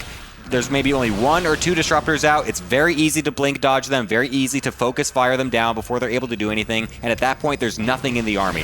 So it's going to be on Zoun to try and manipulate this fight to make it so that way the Disruptors can actually connect. Because if Creator can dodge or snipe them, I don't think the Zoun is going to have anything to actually defend against a big push. Yeah, Creator is going for that 4th base, so adding on more upgrades here, more Archons, even getting some cannons of his own. I guess you just need those at some point in PvP because you never know if a DT Shrine is going down. Yeah, but if he can get out a big kind of Disruptor ball and get into big armies and he gets a few big shots off like this one, it could be huge for him. Beautiful start here. Yeah, we talked about the timings that you can take advantage of teching into Disruptors, but it's paid off here big time for Zoun, it looks like. Yeah, I don't think Creator was maybe expecting the Disruptors to be so far forward from Zoun, wasn't ready to split up, and actually losing quite a bit of his army on the approach. So very nice by Zoun. Like I said, needed to manipulate the fight to make sure he can get these shots. Immortals stuck in the front of the army as well. Those are going to get targeted immediately. Zoun is taking these fights excellently, and Creator's left scrambling after what should have been a better situation for him going into this. Yeah, the cannon does go down, but it did its job. It bought a bit of time there so the Zealot doesn't get any workers. And Zoun's army is starting to look super scary right now. Creator is going double Stargate Gemini, but are you going to be able to tech up to that when Zoun is knocking on your front door with all these gateway units, with the 2 Disruptors, which he's controlling beautifully right now, keeping them at the back? They haven't been vulnerable yet. You haven't been vulnerable to like a blink and a snipe. So he's going to be really tough for Creator to stay alive here and leverage that Stargate tech, I feel like. The big fight is going to start up here. The Disruptables going in, get some Zealots. The Force Field are nice. Blinks out. Now the Disruptors are vulnerable. Will he blink on top of those when the cooldown comes off? Okay, 1 goes down, able to zone that army away right now. Oh, this game is coming to a head, it looks like, potentially. He's actually going to go for the Phoenix right now to pick up the... Disruptors, yeah, so they can get their shots off. Very nice choice. He's just got to get a good number of those out. He's getting a Warp Prism now as well. He'll be able to use that to harass or reinforce his army. And yeah, more upgrades coming out as well here. Yeah, you have to be very careful at this point. Creator is going for the straight up textbook counter to Disruptors in a late game. If you're not able to break them early enough and you're not in a position where you can go Disruptors yourself, you have to go into Phoenix to be able to lift them. This is actually a very old school game. This is what we saw a lot in early Legacy, where it was a lot of this Disruptor versus Phoenix wars. The Phoenix being the Phoenix Charge-Lot Archon, and then the other one being Stalker Blink Stalker Disruptor, essentially. And so yeah, you're having the Phoenix in the background to be able to pick up the Disruptors, preferably once they shoot, because that cancels the shot and puts the cooldown off. If they do it before they shoot, then you can still snipe them as the Blink Stalker player, and you can still throw out the Disruptor shots afterwards. So there's a nice dance between the micro and how this works, and it becomes very interesting, and these fights get really dynamic. And it's very critical to look at how these Phoenixes are going around the army and getting the shots. How patient is Zoun with his Disruptor shots to bait out the Phoenixes moving forward and stuff like that. Lots of things to pay attention to. For now, Zoun, though, doing a great job of just lurking around on the map, knowing he's got the mobile army, knowing he has the zoning potential of the Disruptors, and he's doing a great job of keeping all of this under control. Yeah, he's just sharking around here, looking for any weaknesses in the defense, looking for any units rallied where they shouldn't be alone. And he's not going to find anything right now. We actually, for the first time this season, have 2 maxed out Protoss players in a mirror. It's amazing. You never thought you'd see the day. I know. Here we are. The miracles do happen. It's going to be a big macro PvP. Right now, though, base trading. they're going to base trade. It looks like it's so scary to go back at this point. You're so far away unless you recall. But these Zealots get here first for Zoun. Going to take out this base super quickly. Creator is also going to send it. They're going to trade. The first base is these Zealots in the main going to depower a bunch of production of Creator. It looks like right now Zoun's hitting first. This is a very interesting twist to this game. Both players passing through the night, not realizing where the enemy armies were, both hitting each other's bases at essentially the same time. Zoun was slightly faster in this because he also did have a Warp Prism in the main base at the same time, so that was able to take out a lot of the production, while Creator was only going for a frontal attack. And now this thing is going to get really scrappy really quickly. Probes need to get evacuated every which way to try and make extra buildings around the map to make sure we have everything. A couple disruptors getting lifted up here. Actually, not sure where those even came. Was that a recall from Zoun? I'm not sure where they were, just sitting there, I guess, for that whole time. I guess he brought them back home and just kind of was sitting there waiting, but they get destroyed, which is very unfortunate for Zoun, as the rest of the army now from Creator is going to try to march back up into the main base, not quite realizing that other base in the top left has been taken. That's going to be critical if he doesn't actually realize this. Yeah, one thing Zoun has going for him here is he has a lot more buildings on the map than Creator. Yeah. And Creator has his main right now, and he's taking a Nexus at Zoun's third. But apart from that, he doesn't have much. So if it does actually come down to an elimination, I'd probably give Zoun the edge here, as he's got buildings all around the edges of the map. It's going to take a lot longer to fight them. But eventually, Creator is probably going to have to make the choice to save his building, right? He's going to have to defend this Nexus at the third unless he wants to be eliminated. Maybe leave a Zealot or 2 up here to eventually kill these buildings. I'm not sure. We'll have to see. Right now, Zoun is bringing his army back. He's going to try and get this the couple last buildings of Creator here. And if not, then he's okay. He's making Nexuses again. Maybe he can even get back to mining at some point. But both players super supply blocked right now. It's going to be so long before you can actually make any units. Yeah, this is going to get really weird really quickly. Interestingly enough, there is actually... Never mind. I was going to say there's 2 DTs that could do things, and they literally died the second I was about to say that. So yeah, if there was a snipe on the observers from Zoun, that could have been basically game-ending. The DTs literally would have won the game.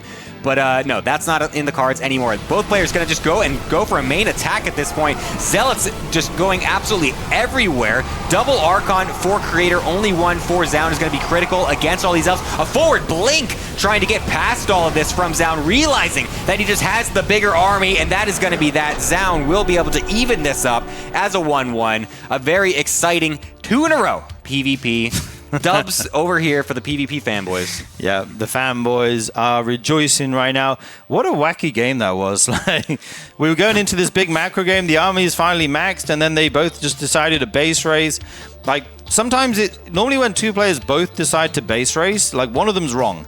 Or you just don't have the choice to go back anymore, I guess. Like, you do have recall, but you can't get your whole army in it.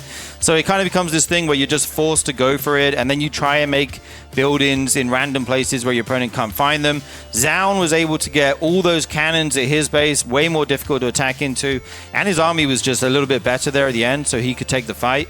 Creator kind of had no choice, right? You only had that one Nexus and I think like a pylon and something in the main, so yeah, he couldn't run around killing Zoun's bases, and Zoun played that one really well. Yeah, he didn't even know that there was maybe he did, but he wasn't really trying to go kill it. But there's another base by Zoun over on the other side of the map too. So he had 2 bases up, and he still had a lot of probes actually mining. So yeah, if Creator tried to take the more passive approach in the base trade, where it's like you take the other base on the other side of the map and then you slowly try to recoup and somehow make it a continued macro game. We've seen those types of games before. He couldn't go that option because Zoun was just ahead regardless in that position. So Zoun at that point just had to sit back and defend, and there was going to be no chance because he was just going to get the bigger army anyway. So Creator kind of forced a little bit into that situation. Zoun, like I said at the beginning, needed to manipulate all of the army movement much better, was excellent at that, just completely excelled, and that was what it was able to get him that second game victory. Yeah, I really like the transition into Phoenixes, like you talked about as well, able to pick up some of the disruptors. You know what? I just think back to when he lost those few disruptors that you were saying, if they were recalled, or like why were they there? We don't really know. If he kept those alive in the last fight, and you get like a few good shots off, that can kind of change things, you know? Well, those are Zoun's.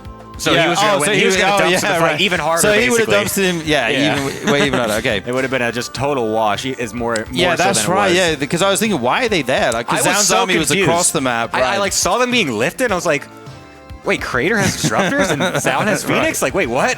Like, what is happening now? I didn't see that I didn't see where those disruptors went because I just assumed that he would have them in the main army because he did shoot like 1 or 2 zoning disruptor shots when the base raid first happened because he wasn't sure where the rest of Creator's army was. Right.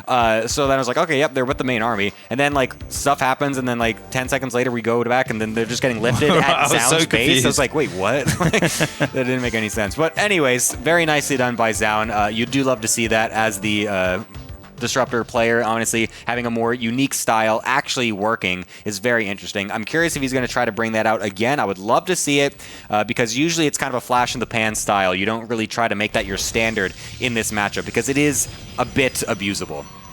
Yeah, but I love the way this series is going right now. We're finally getting some good long PvP games. It's nice to mix it up, you know, see players try to macro and get these kind of big, complicated armies, fill out the tech tree a little bit. We did see a DT Shrine last game. I wonder if he could have used that a little bit better, like if that would have impacted the game more. Yeah, but beautiful game in that last one. We are going to be moving on to Persephone for the Decider, Gemini. Yep.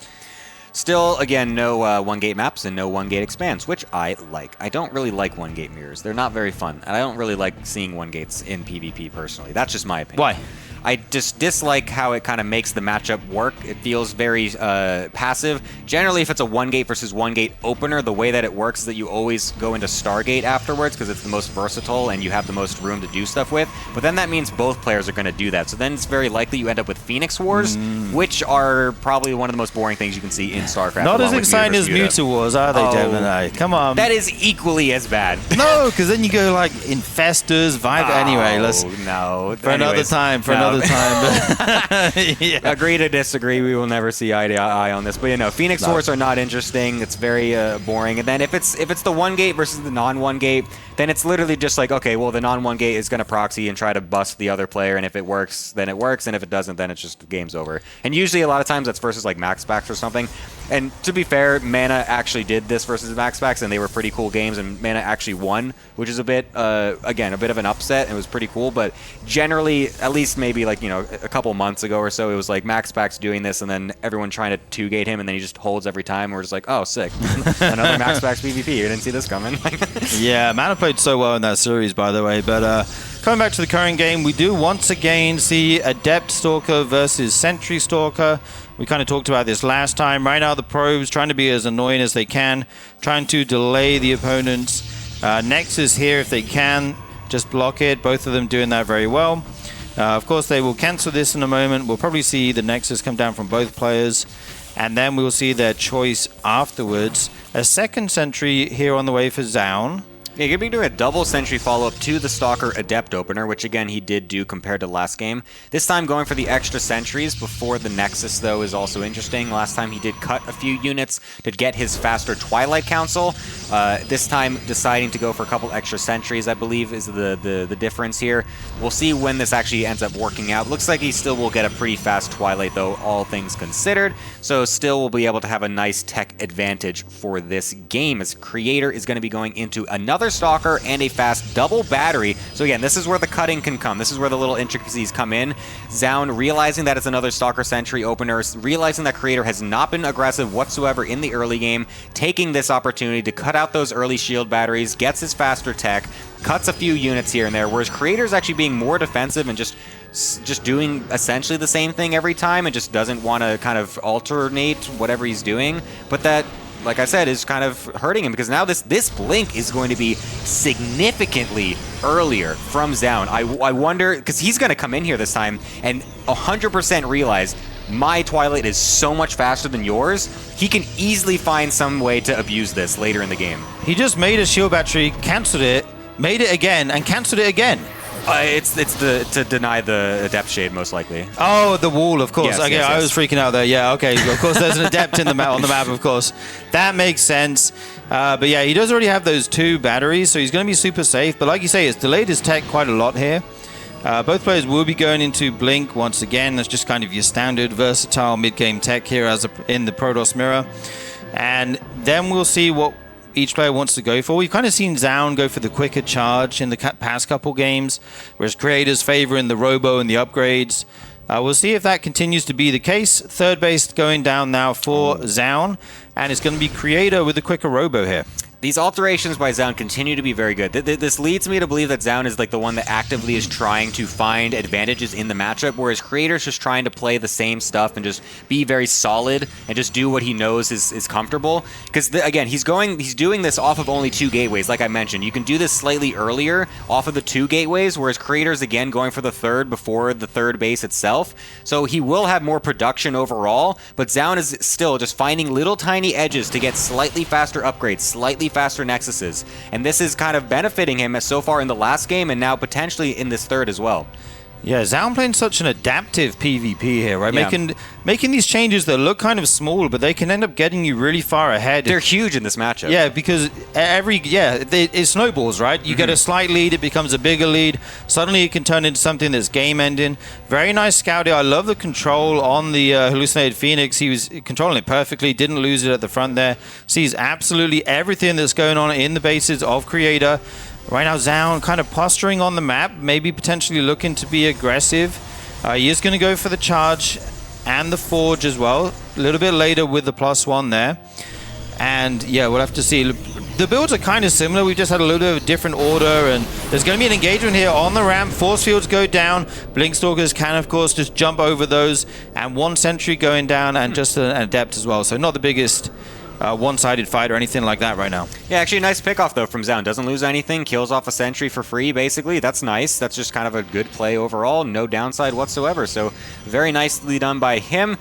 He could have, of course, he had like a pretty big like 15 to 20 second window where he could have maybe attacked with Blink before Creator did, but maybe just didn't feel comfortable going for it, didn't want to make that critical decision, just going for a more overall macro game, just wanting to basically not throw it away for some, simple reason. He knows he has lots of leads, he knows he's got the faster third base and other things, so just going to try to make it work out slightly later in the game, and I think he's going to be pretty good in that assumption. However, Creator, on the other hand, for now, does have quite a larger army, so he was able to sneak out quite a few extra units, didn't actually go for as fast of a Templar archives and whatnot, so I think that's where he's able to sneak in just a few more extra units here, whereas Zoun, on the other hand, is going to be getting the faster Templar archives, a slightly, actually no, their forts are pretty similar, but just kind of a different ordering of when to get this extra set of units here from both players. They should kind of end up at about the same army set. Yeah, I actually thought Zoun would be the one that's kind of ahead because he did cut those corners earlier on, but Creator has brought this back nicely. He's in a good position in this game. Like you say, they've got a lot of similar stuff. They're adding in those Archons now, which is going to be great against the charge lots. Add in a bit of static defense, those cannons, those batteries, deal with those Zealot run-bys, that kind of thing. Both players trying to set up into a really strong mid-game here. We do see that attack upgrade coming down as well for Zoun slightly earlier. And right now he's out on the map, takes out these rocks. That is interesting. Denies that passageway. Going to send this Phoenix over to see if the army is still there. Of course it is. I'm not sure if he saw the 4th base there, but you can probably presume he's already got it at this point. He does have his own as well. And yeah, 6 Zealots coming in at a time. This is going to be a big Protoss army on both sides.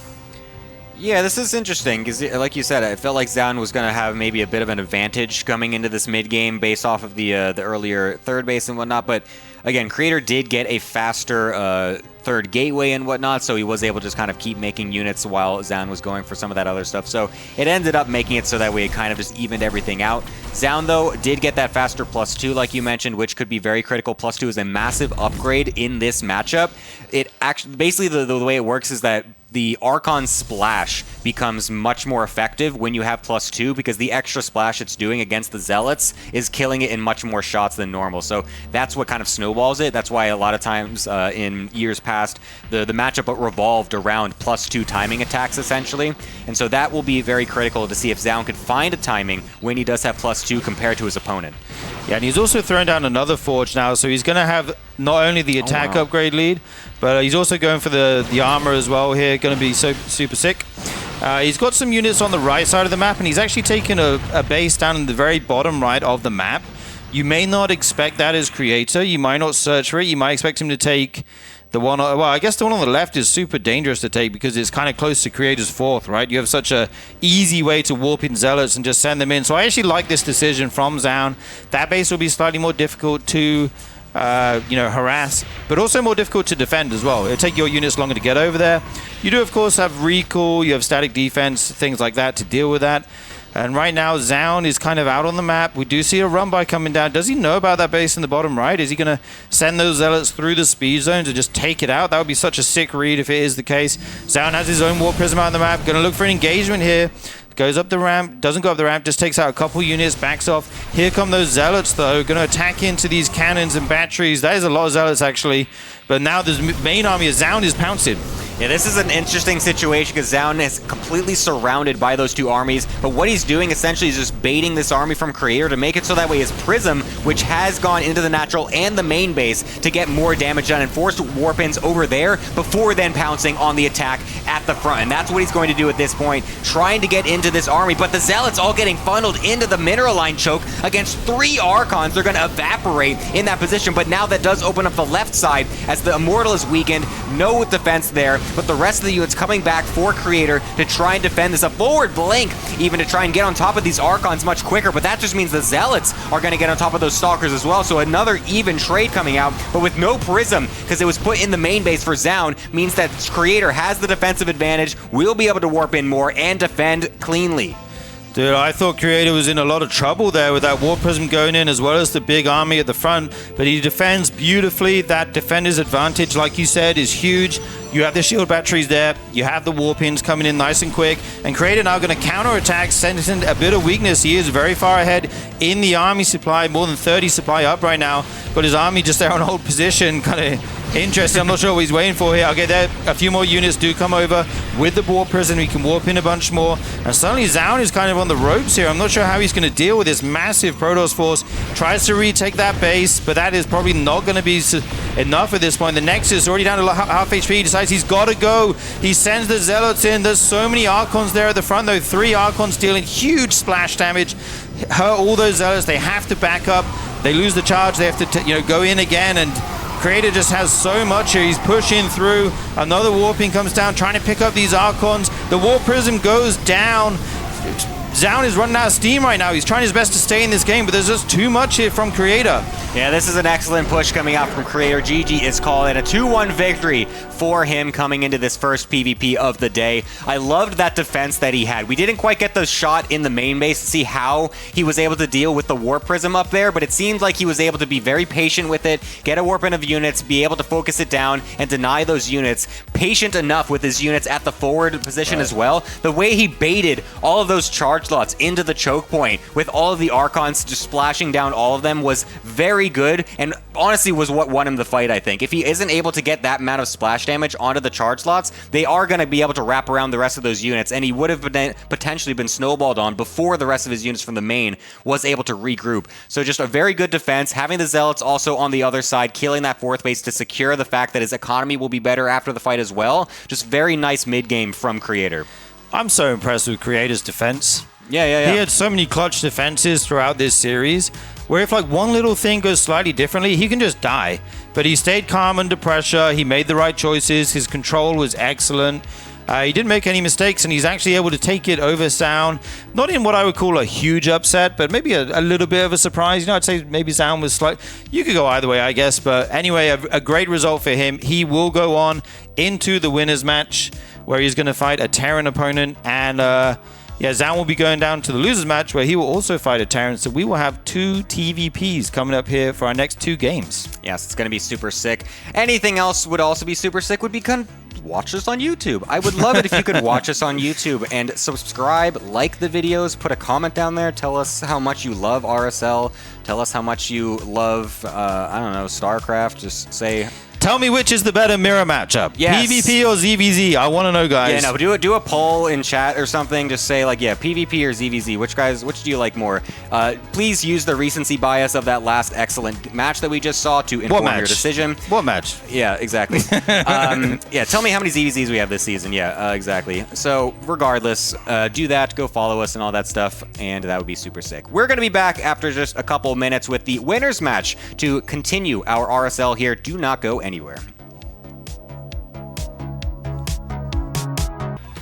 Welcome back, everybody, to the winners match of the RSL Group A. Right, we're in Group A, right? Yeah, we mixed the order up here. Yeah, it's a lot. Yeah, no, it's a little confusing. We're so sorry. We had to move things around because of the scheduling to make sure one of the players could play at the right time. So we did that. But yeah, it is Group A on the last day of the group stage week, basically. But we're in the winners match. It's going to be Creator versus Cure. A bit of a throwback to see two old Jin Air players playing against each other. These guys were on the same team for years. So obviously great friends and should know each other inside and out, basically. So should be a fun match overall. Here's the groups as they've been lining up so far. As you can see, we got a Protoss and a Terran at the top and a Protoss and a Terran at the bottom. Two Protosses and Terrans in this group, splitting it on up. It'd be cool if we can get one of each advancing, I would say, just to get the racial balance as even as possible. But the Protoss and David Kim wins again. Yes, I love saying that every time I love it. Every time I get the chance, I will throw that out. But yeah, no, my Protoss heart would love to see both Creator and Zoun make it out, as they're both great players that I love watching. But yeah, I don't know, just excited to see what ends up happening this time. Yeah, guys, we've had some mirrors. Now it's time to get back to what StarCraft is all about. Humans versus the aliens. All right, we're going to have some TVPs coming up for you here, and you can ask for a better matchup than this. Cure versus Creator. It's going to be some normal-looking maps here. Ley lines, Maganatha, and Tokamak. Oh, you almost said it again! Don't bring it up. Just don't bring it up. It didn't happen. And we do have Creator's camera here. Getting a little candy to get him going in this series. Got his exercise bike in the background just if he needs to... Look at all those boxes. What do you think is in those boxes? Are they just empty? Is that his trash that he didn't throw out? They're like shoe boxes or something, right? That's where he puts the hearts of his opponents. He keeps them in little boxes by his table. I don't know, dude. Kira, on the other hand, looking super calm. This is another... That's the most Sunday night. That's the most classic Korean apartment I've ever seen. Just white walls, white curtains, a white shirt to go with it. Just zero decoration. Minimalist. I like it. Are you a minimalist? Do you have like art in your home and plants everywhere and ambient lighting? No, I do like to have. I like the coziness. I've got some art around actually. Yes. I have some of my own. Is it StarCraft art or is it artsy art? I do actually have like a painting of like Zeratul and some others as well, which is pretty cool. I have a couple of my own pictures that I took, which I think are just I thought you cool. could say that you drew then. I was like, I've got to see these. No, I've got just, some other pictures, my family and stuff. They sent me postcards. I put that up. Yeah. I like to have my family don't send me anything. My wall is blank right now. But it doesn't matter. They're inside. It's all about the memories, the heart. You know what it is, guys. Family is the most important thing. Ohana anyway, means family as well, by the way. What's that? Ohana means family. Yeah, that's true. It does. Yeah. Ohana right now. That would have been perfect. Yeah, if you've seen Fast and Furious, you know it's all about family. We are going to be moving into ley lines as the first map, though. Cure going to be spawning in the top right as the blue Terran. Creator, the red Protoss in the bottom left. An Arsenal fan, which I did not know.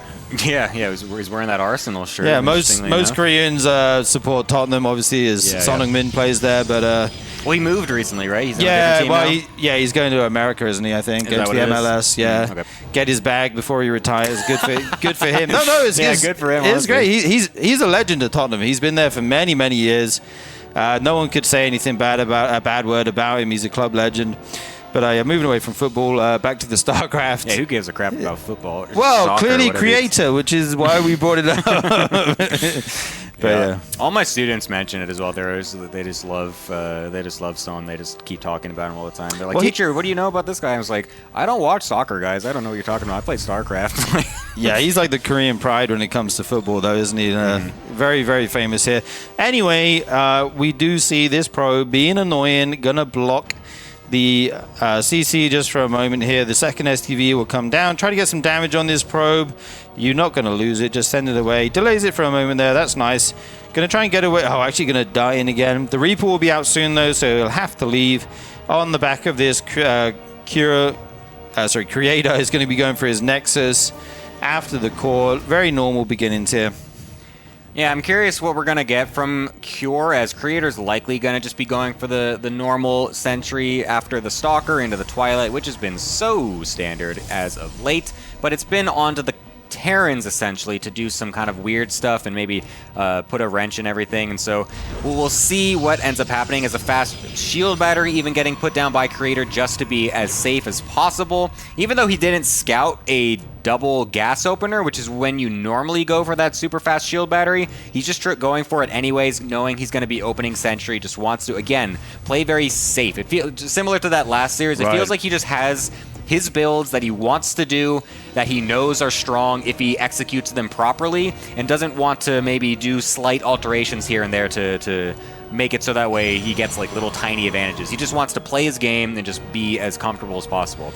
Yeah, obviously has a lot of faith in his macro abilities as he does just go for that slightly safer thing. We see the Robo coming down here as well as the Starport. That's strange. That's a very fast Robo that we've got coming out here. That is not standard whatsoever. Yeah, no Twilight Council on the way, right? So we won't be seeing the super early blink. What do you expect we're going to see here, Gemini? Yeah, I'm not sure. I mean, in days past, this used to be, if we're watching a pro player, it would be a Colossus drop. Wow. Amazingly enough. If you're watching my games, it would be a Disruptor drop. But that is, honestly, this is long past, not really a thing anymore. You could go for some early, like, Prism Immortal shenanigans a little bit, like to do a slight amount of early harassment or something. Instead, we're just going to get a super fast Observer into a Twilight anyways. This is not what you normally see as a Protoss player in this matchup, honestly. This is something you sometimes would see like years ago, just kind of randomly. You might try to just get an early Robo to get like super fast Colossus on 2 bases or something like that, just like super defensive style. Honestly, Creator kind of innovated that style a really long time ago with like double forward styles as well. We're talking literally like 13 years ago, when he first splashed onto the scene. But like nowadays, this is not really what you're going for as a Protoss player. So the fact that he's going for this is very interesting. I mean, the 4th base timing is still basically when you would get it with a blink opener as well. So very curious to see what he's actually going to do with this. Yeah, I mean, he will be able to make Immortals earlier. He'll have the blink later, so he won't be like as active on the map. This medevac going to fly and try and drop some Widow Mines. They are going to get taken out before they can potentially even fire. Okay, one does get a shot off. Only one probe goes down. Excellent defense here by Creator. But back to the point I was just going to make. If you can make a few more Immortals... Oh, even going to go in for charge now. Thinking. Wow, okay, so it's going to be an Immortal charge army, maybe going to be looking to take the fight to the Terran if he moves across the map for that kind of Marine Siege Tank Banshee push that we often see. There is Cloak coming down on the Banshees, but with that super fast Robo, you obviously have an Observer already. Okay, of course, as I say that, that one will die, but he should be another. He can, yeah, if not, he can easily remake that. I'm sure he's going to have one at home in time to deal with that. Yeah, this is very interesting from Creator. Given the fact that he was going for that Immortal so quickly, I think that maybe the charge would be on the cards here. You do see a lot more charge before Blink nowadays as well compared to the past. Now that you have the early scouting with the Sentry hallucinations, you can know 100%, okay, they're just going to go for a 1-1-1, perhaps a tank push. So boom, charge is going to be way more effective in the straight-up fight to defend against that than Blink normally would. So there's different ways that you can go about this, and so a charge first is going to be the cards for Creator. The second Observer out plenty, perfectly in time essentially for that Banshee, so nothing to be done there. And now we're going to drop a couple of Zealots in the main base with an Immortal in there as well, but not able to really do too much, but it does scout that Tech Lab actually researching Magfield. Doesn't get the second scout on the extra factories though, because this is going to be a mech TVP. You do not see this either in this matchup very often. I feel like this is lining up really well for Creator, because what do you want against mech, right? Like Charge Lot Immortal is pretty good, right? Yeah. This is excellent. And then you can go into Archons as well. They'll do a ton of damage with their splash if they can get, on top of the Hellions or anything like that. I think right now this is looking very good for Creator. As long as he can continue his Immortal production, get a high Zealot count, he has the 3rd base quicker, of course, as the Protosses normally do. Even throwing down the 4th base now at 640. So he's going to have an excellent economy, and it's going to be up to Cure to try and use these Cyclones to get as much damage as he can done as he can, kite the Protoss army, that kind of thing. Yeah, I'm very curious why Cure has gone for this, considering the fact that I felt like he scouted that fast Immortal with the Widowmine drop as well, so he should kind of have known that this was coming. The fact that he's going into mech into a Protoss style that's just more well designed to deal with mech is interesting. So Yeah, I'm curious to see how well this works for him, or if he just kind of gets blasted out of the game once the first big Protoss attack comes, because that does sometimes happen with mech players in this matchup. Does get the scout off on that mag field upgrade. Seeing this little red laser pointers coming out of the Cyclones means that it is fully upgraded, so he does know that that is there as creator. But for now, he is still just kind of sitting back, just staying passive, making sure that he's not getting dropped with any kind of weird drop plays here and there, or any more Banshees getting floated around and whatnot. And then eventually he's going to group up after he's got his 4th base set up, potentially after his +1 upgrade is finished, to maybe go for a big attack as a Protoss player. You don't really just want to sit and let the meching player do whatever they want. But he's still going to be going for a potential late game transition with the Stargate coming in as well. Yeah, setting up into a nice mid-game here. I like that little squadron of 2 Cyclones and the Raven in the middle of the map looking for an observer. Wasn't able to find it, which is very nice here for Creator. He's kind of taking an outpost in the middle of the map here with the Warp Prism. Potentially, okay, I say it, and then of course it goes down right again right away. The second time Dude, in this game. I'm cussing this so bad right now. But anyway, Creator going to be looking for an angle to attack here. We saw Trigger with some very good times against Mech yesterday. Is Creator going to be able to make it happen as well? Sends in the Zealots. They're kind of getting shredded, honestly, but there's a ton of Stalker Immortal at the back of this. The Immortals doing huge damage right now. There's still a few Marines from the early game, and Cure is actually going to kind of smash this army. Yeah, that is impressive. The lock-on also killing that Prism with an Immortal in it is going to be great for him. This has been a total disaster for Creator. I feel like he hit in a very awkward timing that was just not really early enough to punish the fast mech transition, but also not late enough that coincided with his +1 or a larger army that could really engulf this position. But even there at this last end, he's like trying to poke in and just get a couple free units, but he's just losing a million Stalkers while trying to go for it. Creator's dead. Yeah, no, he's completely dead. I'm confused because he took a 5th base. He took the Stargate for the late game transition like we talked about, and then he sent it. Like, you normally want to do one or the other, right? If you're going to tech up, get the extra eco, you want to defend. But he tried to do both, and Cure just had such a big army, he was able to smash it, and now he's going to push across the map, and I mean, this is just game-ending damage, guys. The Terran army is so big right now, almost 50 army supply advantage here for Cure. That resources loss is wild. He hardly lost anything in that fight. Absolutely insane efficiency. Still has the Marines as well. Nice engagement from Creator, but the numbers just are not there. Creator going to be forced to GG out, and Cure takes map number 1 here with Mech. Yeah, a very unorthodox style coming out of Cure, and honestly as well from Creator going for what he did. But I don't know, that was a very strange game. I feel like Creator just did not respect what Cure was doing in any way. It felt like Creator looked at that game and was like, oh no, I just have the things that I need that will kill this, and it doesn't really matter when I do it.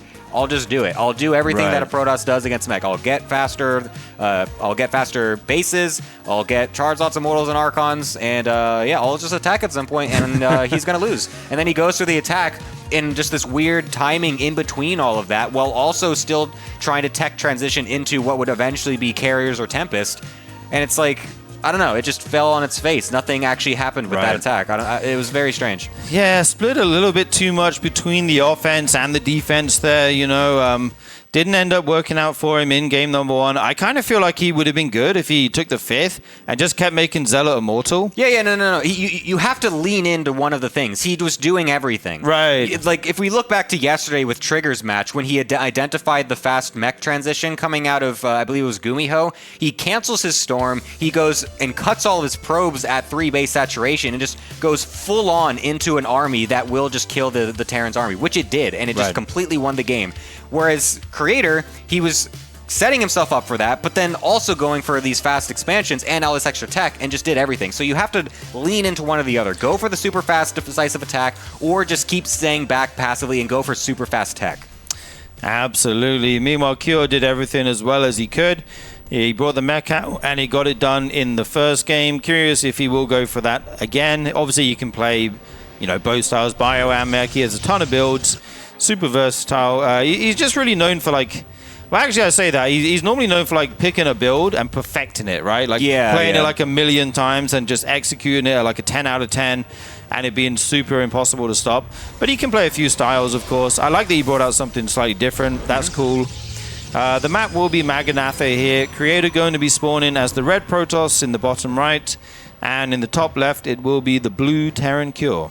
I'm very, I kind of agree with you on what you're saying, is that Cure is really this player that just, he gets a build, he does it extremely well. He's not like the flashiest player of all time. Right. He's not a Maru, a Beyond, or whatever that just has these crazy he's capable of doing the incredible micro, and like, no disrespect, but he's not known for the crazy Reaper micro, the crazy Marine splits, or whatever. He just kind of has these really good builds that he does. They're just really solid. He just generally, I don't see him as one of those like X Factor kind of players that just like is super clutch or whatever. He's just solid. He's a super solid jack of all trades Terran player that basically gets him into really high placings at these big tournaments. But the fact that he was able to bring up that really interesting mech style and do it to such a level against Creator was incredibly impressive to see. And I'm like extremely just surprised that even came out of Cure of all players. Yeah, really cool to see him kind of changing his game up a little bit. This time he did make the CC slightly off-center, saying, I don't want to chase your probe around for 20 seconds. I'm just going to make it ASAP, and then I'll lift it over. It's not a big deal. He will be following this up with a factory, and we have an Adept coming out here for Creator. He'll be sending that across the map, probably trying to scout, be a little bit annoying with it. And yeah, we'll have to see if Kill wants to go for that mech again, or if he's going to go back into Bio. Which do you think this map favors? To be honest, I feel like mech actually could be not bad on this map. The positions that you have defensively at the 3rd and 4th are not too bad, I feel like, as meching Terran, but I don't know. I can't in the year 2025 be like, yeah, I think that Cure is going to go in mech the big twice. 2025. Yeah, we can't call it. Two times in a row in a TVP. It'd be pretty crazy, right? Just once in a series at all is like actually insane, but to go twice in a row, I can't just say that. It's gonna probably be Bio, but I mean, it could still be mech, I guess. But anyways, Creator's gonna be doing something a bit more standard himself this time, going into Twilight. Not going for the Sentry opener this time. You can still go for the early Adept plays as well, because it still gets really reliable scouting, and it does add that extra bit of pressure against the Terran player. They always have to be aware that the Adepts could just kind of shade in at any point in time. You always have to keep tabs on that depot, keep lifting it up and down. Otherwise, they can get into the main base and get a full scout, and potentially even kill a SCV or two. So just a slight alteration just to mix things up from Creator. So not doing just that whole thing where he just does the same build every game this time. So he is able to switch it up. Yeah, we're kind of going back into what is considered the gold standard in the current meta for this matchup, right? We've got the Blink, we've got the Stalkers coming out, a Medevac as well as a Cyclone. Going to be able to be used to pressure for the Terran here. The Protoss is going to try and get that 3rd base a little bit quicker. It's actually going to be a Siege Tank here follow-up, which is great. You can pop that down in the main base. It prevents the Stalkers from getting into the main. If they try and blink in, they might take some big shots. Sometimes you can still find an angle, but yeah, that's kind of what you need to defend against that. The Medevac now goes out and is going to go across the map and pick up the unit that's waiting for it, which is the Cyclone. Is that 2 Marines and a Cyclone in there, I believe? Okay, is spotted. 4 Marines and a Cyclone is spotted there by the Phoenix, by the hallucinated Phoenix. He's going to fly this in. He sees the cloak on the starport as well, so he's going to know it's a Banshee probably. You could decide to cancel the cloak, or you could keep going. Sometimes the Terrans just say, okay, you've seen it, it's probably not going to do anything, I'll just cancel it. Sometimes they double down on it. Gonna drop these units in here. Great. Oh, almost gets the Sentry there. That would be a nice pickoff. A couple probes going down. I think actually just the one. But yeah, if he could have got that Sentry, that would have been really nice. But he didn't lose anything. A little bit of free damage. He comes back out. Keeps everything alive. Yeah, that was nice micro by Creator. Losing that Sentry is probably the worst thing you can do. No way he does it again, bro. That's insane. I actually can't believe he's going back twice in a row. That's ridiculous. All right, well, he's figured it out. Let's see. Can he actually make it work twice in a row? It's not something many Terran players can do in the pro scene against Protoss players, so we'll see what ends up happening with this. We'll see what the maybe he does it slightly differently this time. I'm not quite sure. I mean, he's going to have Cloak on the Banshees this time, and obviously it was scouted by Creator, so he should know that this is coming. It technically could have been Raven with the Interference Matrix, but no one does that anymore, honestly, like, because Colossus builds are just so out of fashion. There's really no reason to go for those types of pushes anymore. So he should know that there are going to be some Banshees on the map somewhere. I believe he's got batteries even prepared for that. That's what all those are in the production tab.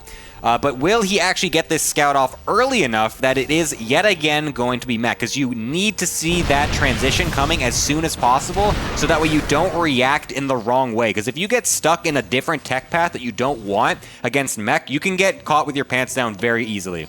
Absolutely, yeah. Creator did push in there. He saw the timing on the third CC is relatively early. You know, a lot of times Terran will stay on 2 bases for a while, try and push, try and pressure, get some damage done. But Creator, Cure's going to be playing a nice macro game. He's got that quick third CC.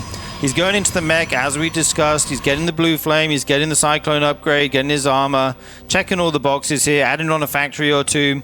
The Cloak Banshees are moving across the map. There are observers out. I'm not sure if there is one at the natural right now. Okay, there it is. We do see it.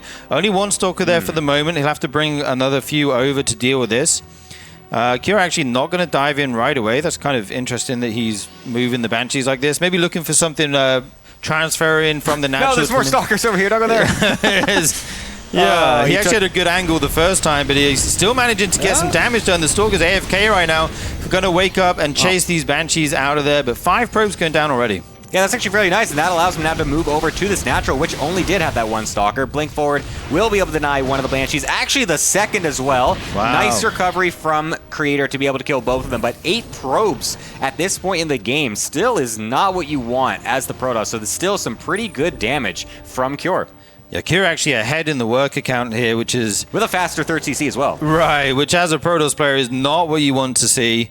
He is going for mech, and Creator actually scouted it. He got that scout off with the Observer, so now he can kind of tailor his build to match into that mech comp a little bit better. He's going for the Robo Bay here. What? How do we feel about the Robo Bay against the mech? Okay, this is interesting.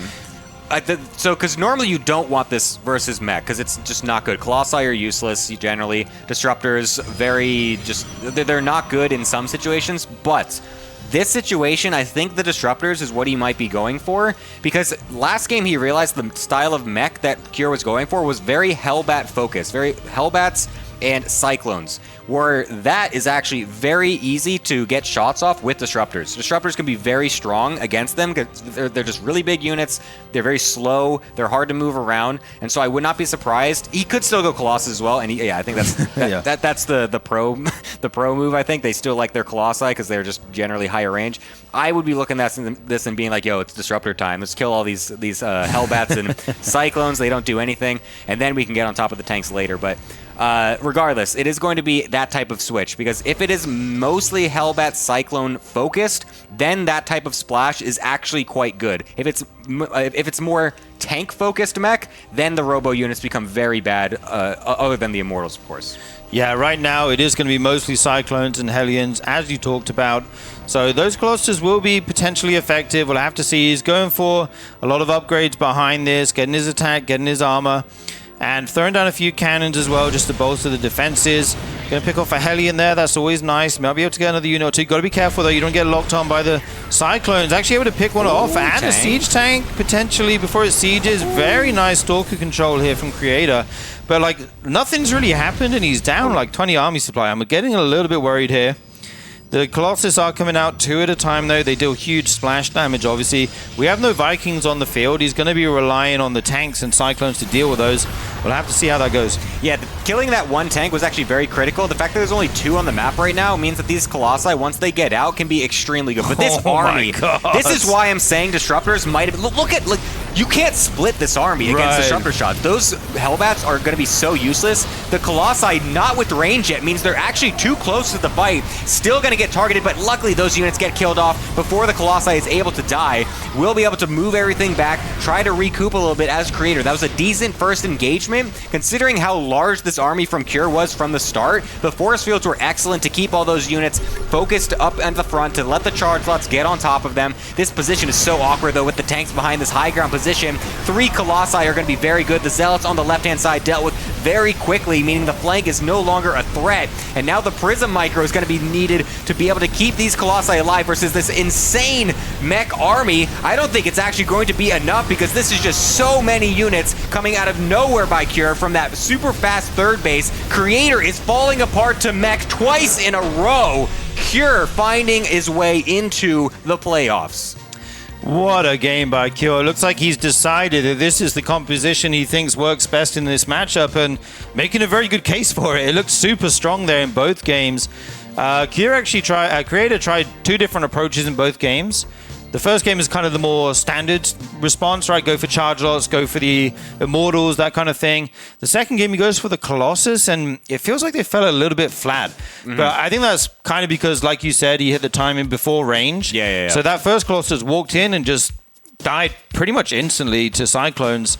And that's not what you want, obviously. You want to keep every Colossus alive. They're so precious. You want to juggle them if you can, get as much damage over time. But Cure hit a sweet time in there and able to close that game out.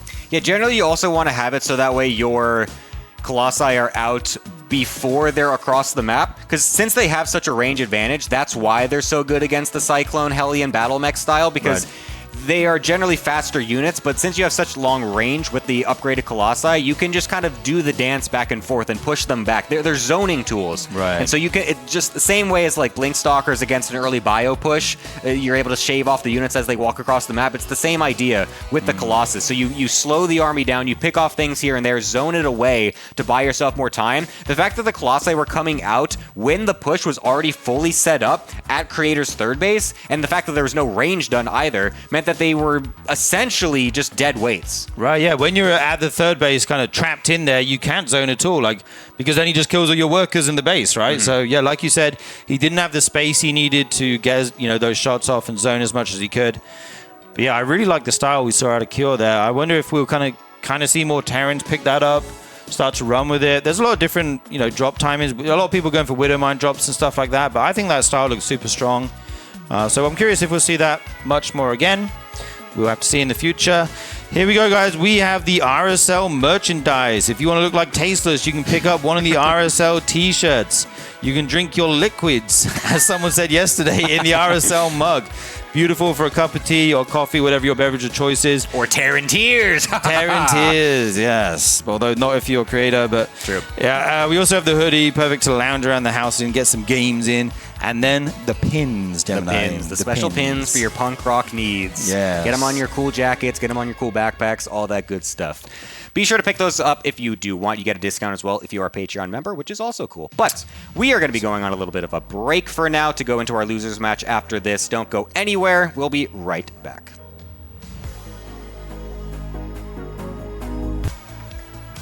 Welcome back to the RSL. Tricked you. You thought it was going to be Sturgeon. It's not. It's me. Tasteless. We're here. We were all fooled. I got you again, Chet. You gotta keep up. We're going to be going into Zoun versus Bunny coming up now. This should be a good one. PVT's been in an interesting spot right now. Protoss is. It seems like Protoss is very strong if the game goes on long enough. Obviously. They don't have to let the game go on that long. Terran can choose to try to play around that by closing the game out, but that can also be a little bit predictable. So let's see if that's still going to be the state of the game. Ooh, 2 new maps. 2 new maps, oh, nice. I love that. Nice. Botanical is a cool looking map, I think. Cenotaph was the map that we had yesterday with the insane Trigger versus Beyond game. How do you say it? Cenotaph? I've been saying Cenotaph. Okay, I actually was going to read that completely differently. I'm like so glad you read that first. What did you say? I think I was in my head. I thought it said like centipath or something. It's centipath and centipedes. And the more I look at it, the more I go, no, those letters are not in that order. So we're going to start this off on Botanical. And go to Ley Lines and go to however the hell you say that third map for this. But let's see how Bunny does versus Zoun. I think this is a very even match. It really could go either way. Yeah, I'm very curious to see. I mean, Zoun overall has had the better couple months, I would say. Bunny has been, I feel like, a bit absent from some of the tournaments that we've normally seen him at. Maybe not grinding as much as he used to, I would say, but he's been still playing in some of these ones here and there. Still, anytime that he does show up, he seems quite good. I mean, he doesn't seem like he loses his skill or anything like that, but yeah, I'm curious to see how he matches up here against Zoun. It was a bit rough earlier against Cure, but I mean, he just got out first in the group as well, so that might have been, maybe just been a bit of a mismatch or something. So I'm curious how he does against some of these Protosses. So we're just getting in view of the map, the expansions over here from our observer Mapu. Sometimes I want to call him Mappa, like Mappa Dubu. Every time I say Mapu's idea, Kate, I got to be careful. I go, okay, careful, Tasteless. You might get Mappa Dubu later tonight. Mappa Tofu later tonight, but he is Mapu. Yeah, let's see, what exactly, what kind of game exactly we're going to have here. Whoa, it's a double gate opener from Zoun. Oh, what? That's so funny because I wasn't even looking because normally there's nothing that's going to be that interesting. That is such a strange play. 2 gates with a gas. Wow, and it's none of what. Usually, if this is happening, one of them is proxied. No, of course, yeah. But the fact that he's just doing in his base. 2 in the main. With Bunny's the a Terran player, not a Protoss Zoun. Remember? Please be careful. Yeah. So what is going on here?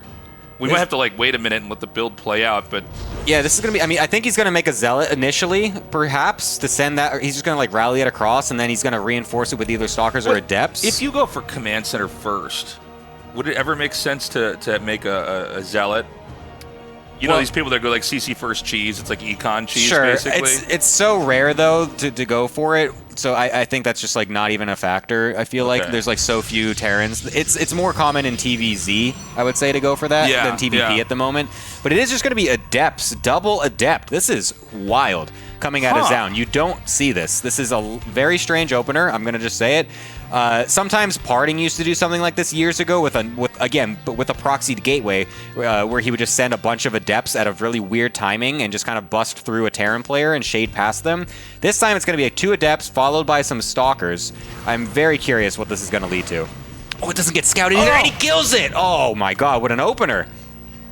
Wow. Okay, 2 stalkers about to pop out here. It is funny. We get so used to a couple of builds, and I don't even mean this in a bad way, but certain openings are very formulaic, and you've kind of seen it all before. Just okay, we know certain chess openings have been played so many times, but then it's kind of crazy when you see something like this. And you go, oh wow, this is a completely different way to approach the matchup. So let's see what he can get done here. He does have the Twilight Council come in. It's also possible this game just kind of ends up being a standard PvT after a little bit of time and nothing happens. So the interesting thing about this, I like what Zoun's doing. He's layering these adepts to make it look like this is still a 1-gate opener. Because this adept timing, initially, the way that these 2 have come in, looked like they just were rallied 1 at a time out of 1 gateway. Then he's gonna, I think, come in with, where are the other stalkers? They're coming out on the minimap now. So now is when the stalkers can come over. Is he just gonna dive with them? I feel like that's the whole idea. Yeah, it's only 1 Marine in the bunker, so you don't really have to respect it.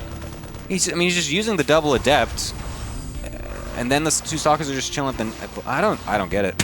I don't know. I'm gonna be real. I thought the whole idea is you deep dive past the bunker. I think this is kind of a great idea. Is we have a cast where we don't have any idea what's going on the whole game. It's just the 2 pro gamers playing. It's 2 guys in the background. I don't understand this. This makes no sense to me. This is confusing. Oh, the cyclone! No, don't lose that. That's so important. Oh my god, just loses that. That's a mistake from Bunny. What is going on in this game, man? This is a really wild, abnormal opener. So he gets the lift up. There on the depots. There's a robo coming behind this, by the way, with Terran going for Banshees with Cloak. Yeah, very unusual start. Did get in there, did slow some workers down. But I think we're going to go into a more ordinary-looking game now. By the way, I was going to talk about this at the start, but the build order was so crazy, we kind of skipped over it. But basically, it seems like right now in Protoss vs. Terran, he actually gets in. Whoa, that's nice. We'll be able to scout exactly what's going on. Even kill an SCV? Oh. Almost. So, yeah, basically in Protoss vs. Terran, it seems like if Protoss gets a couple different versions of splash damage, Terran can't really do a whole lot. If you have Psystorm, if you have then also Colossus with range, and then after that, even if you're going to go that far, Disruptors. And it can be in different orders, too. It doesn't have to be in that order. But the idea is you just have a series of different ways to have splash damage and area of effect damage. Terran has a hard time because they kind of just melt. Terran, StarCraft II's pathing, every RTS game is unique in how the units kind of group together. StarCraft 1 has very chunky unit movement. The units kind of bounce off each other. They trip over each other even. Where StarCraft 2, things are very bunched up. It's like a school of fish moving together, which apparently makes splash damage really, really good in that situation. And so it's hard for the Terran because their control groups are going to be all kind of clustered together. The units are going to be clustered together.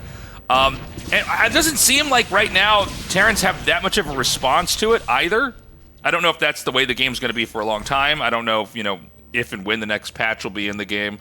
So yeah, I mean, the reason why I'm bringing all this up is as we watch this game, let's also like keep in mind there's this sort of problem right now in the matchup that Terrans seem to be weaker if the Protoss can get really, really big, like a ton of bases, right? That's where the Terran really has problems. Now, that might mean that the actual matchup has to go in a different direction, in that maybe you have to like try to kill the Terran early, and that's just kind of the way it goes.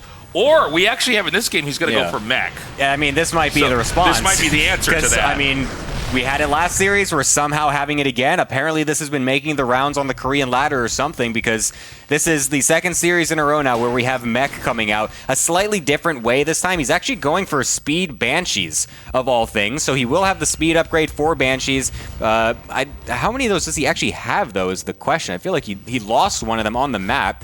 Okay, he's got 2 more still on the middle, so 2 in total. And not really making many more at all, though. So the Hyperflight rotors will kick in. That will make them extremely swift. They do just zoom all over the place once they have those. It actually looks ridiculous. But unless there's an observer in preparation, which there is somewhere, I can't see it, and apparently neither can Bunny because he's so flabbergasted that he's actually being spotted. Luckily, we'll be able to get it out there, but losing one of those Banshees is not what you want when you invest so much into that upgrade. I feel like we should have just canceled that as Bunny after he lost the first Banshee like way long ago. Yeah. Because I don't know, it doesn't feel like it's done anything at this point. So, yeah, I guess the idea is if you're going to go mech, because we were talking about this actually, I guess it was in the TVT that I casted earlier, but when you go mech, you don't have a lot of movement on the map. You can't really be present the same way as you could if you're going for like a Marine tank. So I guess the idea was I'm going to get Cloak Banshees with speed, and I'm going to get my jabs in that way until it's time for the real push. But yeah, he's not getting really any value out of there right now. So PvT, it's funny. I'm casting ASL while doing RSL. So like in 2 nights I'm going to be on the phone with Artosis, on Discord, with Artosis. We'll be recording that. And PvT in StarCraft 1 is always mech. The Terran can't go bio unless you're really styling on him. There's like a couple cheeky timing builds you can do, but it's funny now that we're seeing mech here in PvT and StarCraft 2 because it does completely change the whole rhythm of the matchup. Yeah, it's just something that you don't see. Like, historically, it's something that can just get very easily countered. The Protoss' arsenal is generally very well equipped to deal with this style as a Terran player, but it seems like these players have kind of figured something out. It was extremely effective just before against Creator with Cure going for it. So Bunny also putting himself in a pretty decent position for now. Despite the fact that the Banshees didn't really do anything, he's just got a really large army. Like, if you just sit on 3 bases as a Terran player, uncontested, you get a gigantic army really quickly as a meching Terran player, and the pushouts get really threatening. Like, it just looks very scary when you just see this gigantic ball of mech walking across, and then the Protoss players really kind of forced to respond to what is happening and get everything in position, as poke away here and there and out position a little bit. Yeah, mech in StarCraft 2 is a little bit more fluid than it is in StarCraft 1. I mean, obviously the siege tank has to siege up, but vultures are very brittle, whereas I think cyclones and in this case now hellbats are a little bit more beefy. So usually when you're trying to slow mech down, what you do is you run at them, they siege up, you run away, and then you start trying to counterattack, and you're basically trying to exploit the cumbersomeness of the mech army. But this is a very different army. I mean, with Mass Cyclones, really nice storm there. Again, it's the same idea with the units so clumped together. There are so many perfect storms in this, but does he actually have enough? I can't quite see what's underneath these medevacs. Just some Stalkers and Archon and 2 Immortals.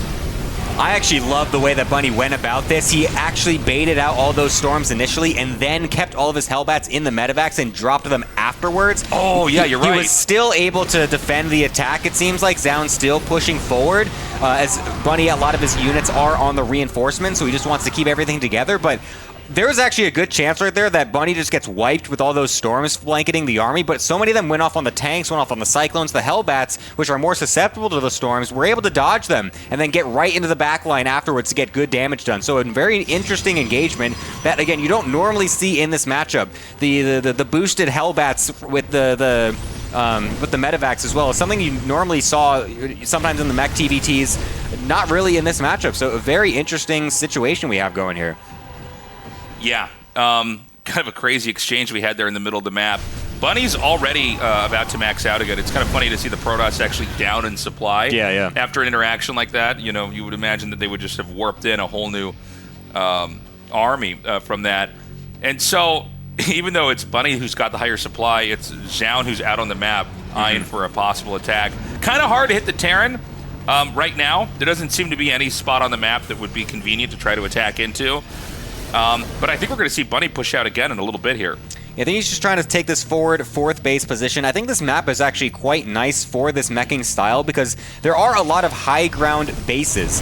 The fourth base forward here is up on a high ground position. Once we get a look of that, you'll be able to see it's very easy to choke this up. Look at that. It's just like one big attack, or one big ramp up into the actual thing to attack into, and then you have to go all the way around it to get anywhere else. So there's no real flank potential coming up into this fourth base. It looks like Zoun might try to go for it anyways, but it's going to be really hard to just force your way up there. You're going to have to find a different avenue of attack as the Protoss player in this situation. And this is also a great leveraging point from Bunny to just take his attack and move forward across the map as well, because it looks like he's going to try to go for that as Zoun tries to move around and do some backstabs. Yeah, and this is exactly what Protoss wants to do, is basically counterattack. You know, okay, beautiful storms there. That's kind of an interesting way to take down a planetary. I don't think we see that often, but it makes perfect sense. Just target the building, and then when the SCVs will get right into position to be stormed like that. So he actually just wipes out that command center and then runs. Big victory there for Zoun. Yeah, we're also able to get a lot of SCVs on the right-hand side, too. 33 in total getting killed off in the matter of seconds with those storms on the left as well. So now that's going to put Bunny in a very awkward economic situation, but that also does mean that his army, once maxed out again, will be enormous coming across the map. Zoun realizing this, knowing he has to keep the pressure on, doesn't want to just let Bunny go across for free, and he's going to continue all of these backstabs, gets in a position to get on top of this PF as well. We're going to have a base race.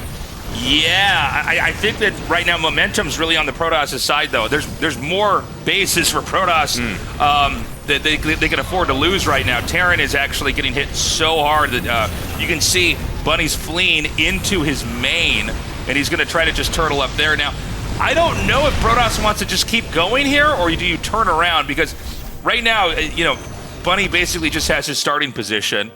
He's going to recall back, and I think if Zoun can just clean this up, the game is going to end outright. Yeah, it's going to be crucial to be able to dislodge of this in pieces, because this army is a little bit segmented right now for Bunny. If it stays all together, that's where it has its strength, but he's finding little things here and there. Units were stuck over at the third base from the recall. Units are back at home. There's stuff now left at the front with things moving all together, all the reinforcements coming in. Zoun punches this out.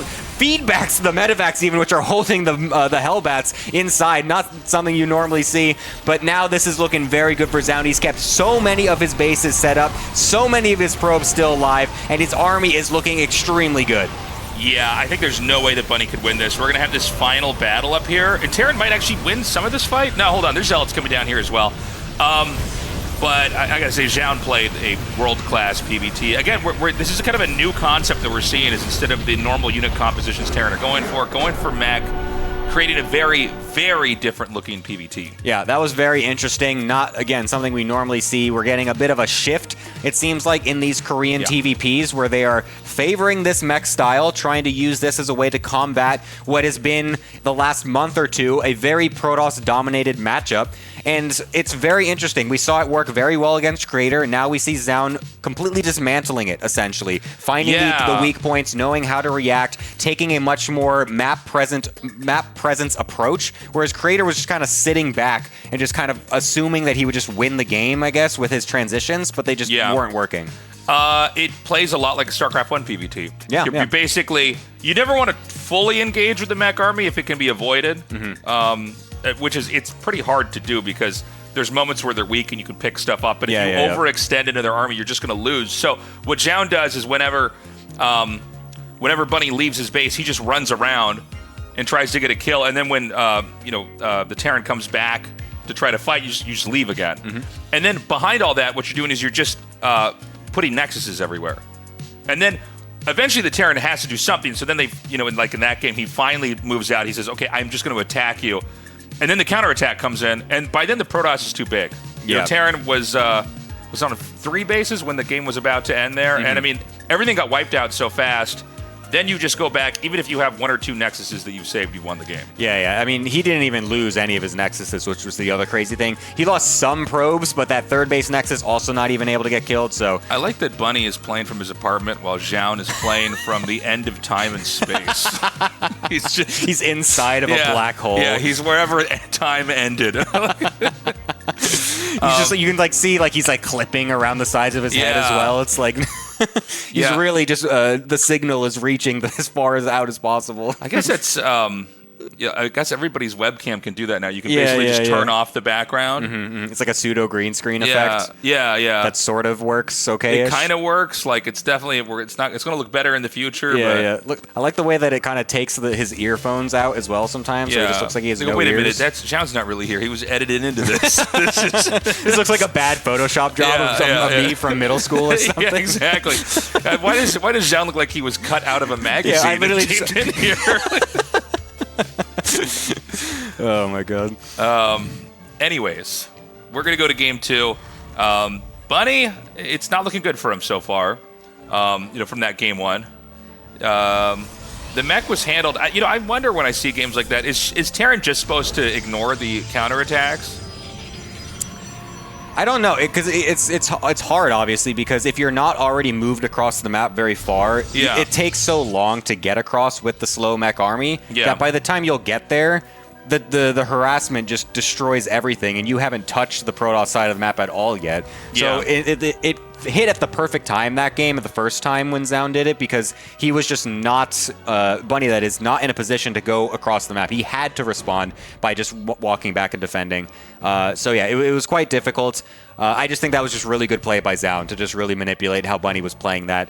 Just wasn't able to get his big forward attack in the time that he wanted. So maybe he won't go mech again this time. We'll see. But definitely, what Zoun did was like a perfect anti-mech style. Very StarCraft 1-esque in that. And so, this time around, we're going to have the command center thrown down here in a sec.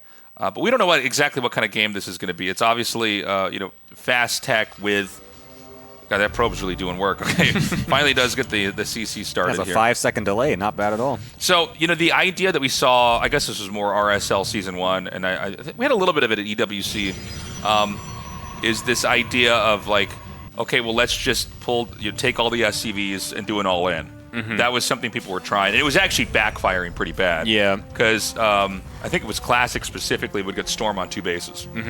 Yeah, his storm timings were so good. It was the fastest storm timings. It was crazy. You didn't see that since like Heart of the Swarm, it felt like. Yeah, it was no like, one has done that in a long time. It's like you front-loaded that tech first, and then you would see the SCVs get pulled, and he would just storm that, and the Terran would leave the game.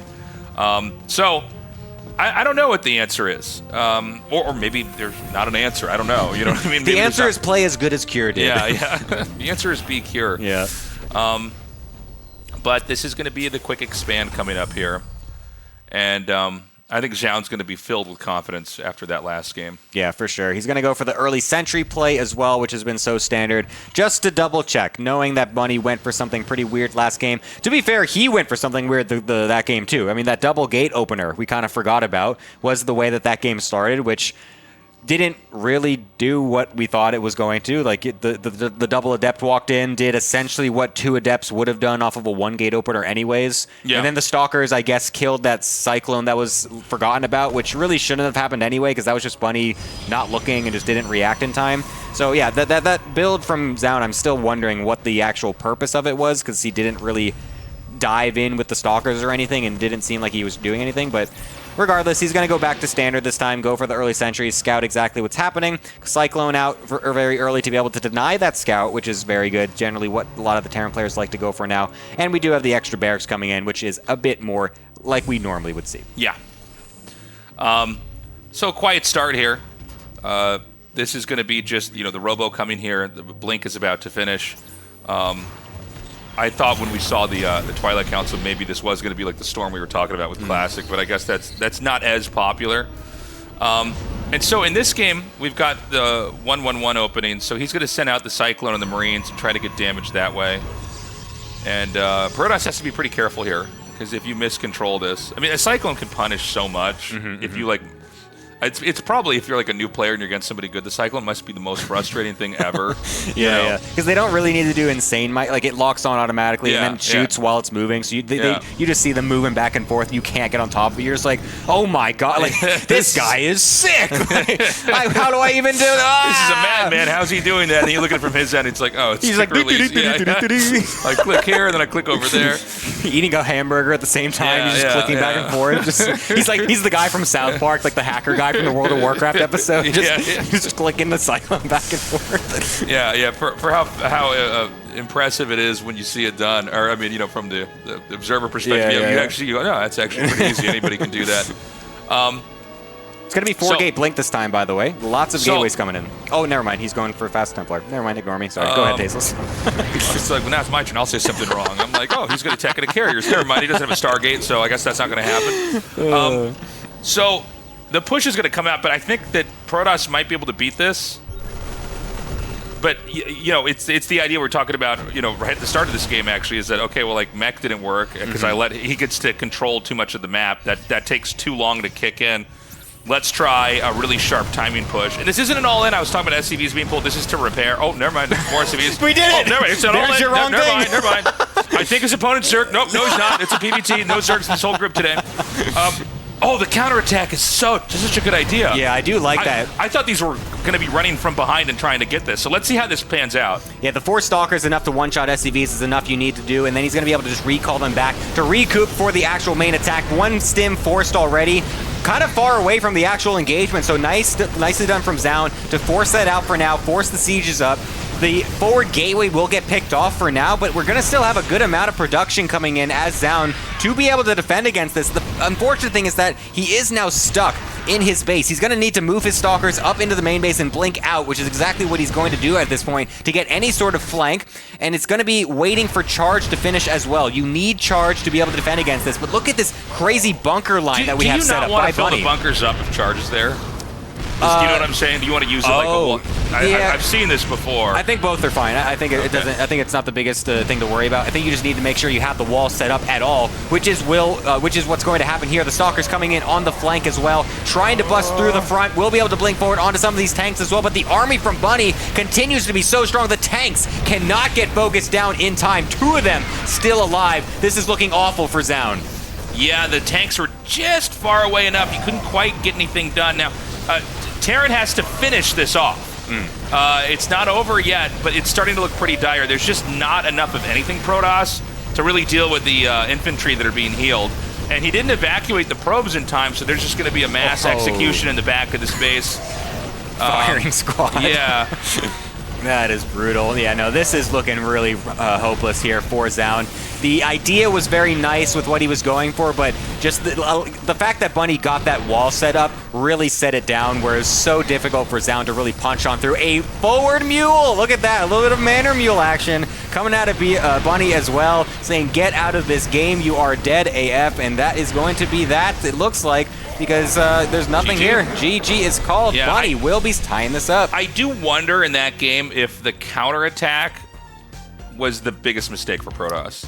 He kind of took an idea that worked in game 1 and tried to apply it in game 2, but I don't know. I think if you see a timing attack coming like that with Terran on 2 base, especially when they pull the SUs, I don't think you need to do that. Yeah, that's backstab. That's the interesting thing, because killing SCVs when they're already suiciding them is it's like counterintuitive. It's like they're already doing that. I guess some of those SCVs, it's just enough to get like another tank and another Marine out and another medevac out with a really slowed down economy. But I almost think it's better to just force the Terran to siege up and then just run away, and then force him to siege up, and then hopefully you have like 1 or 2 more rounds out of the gateways.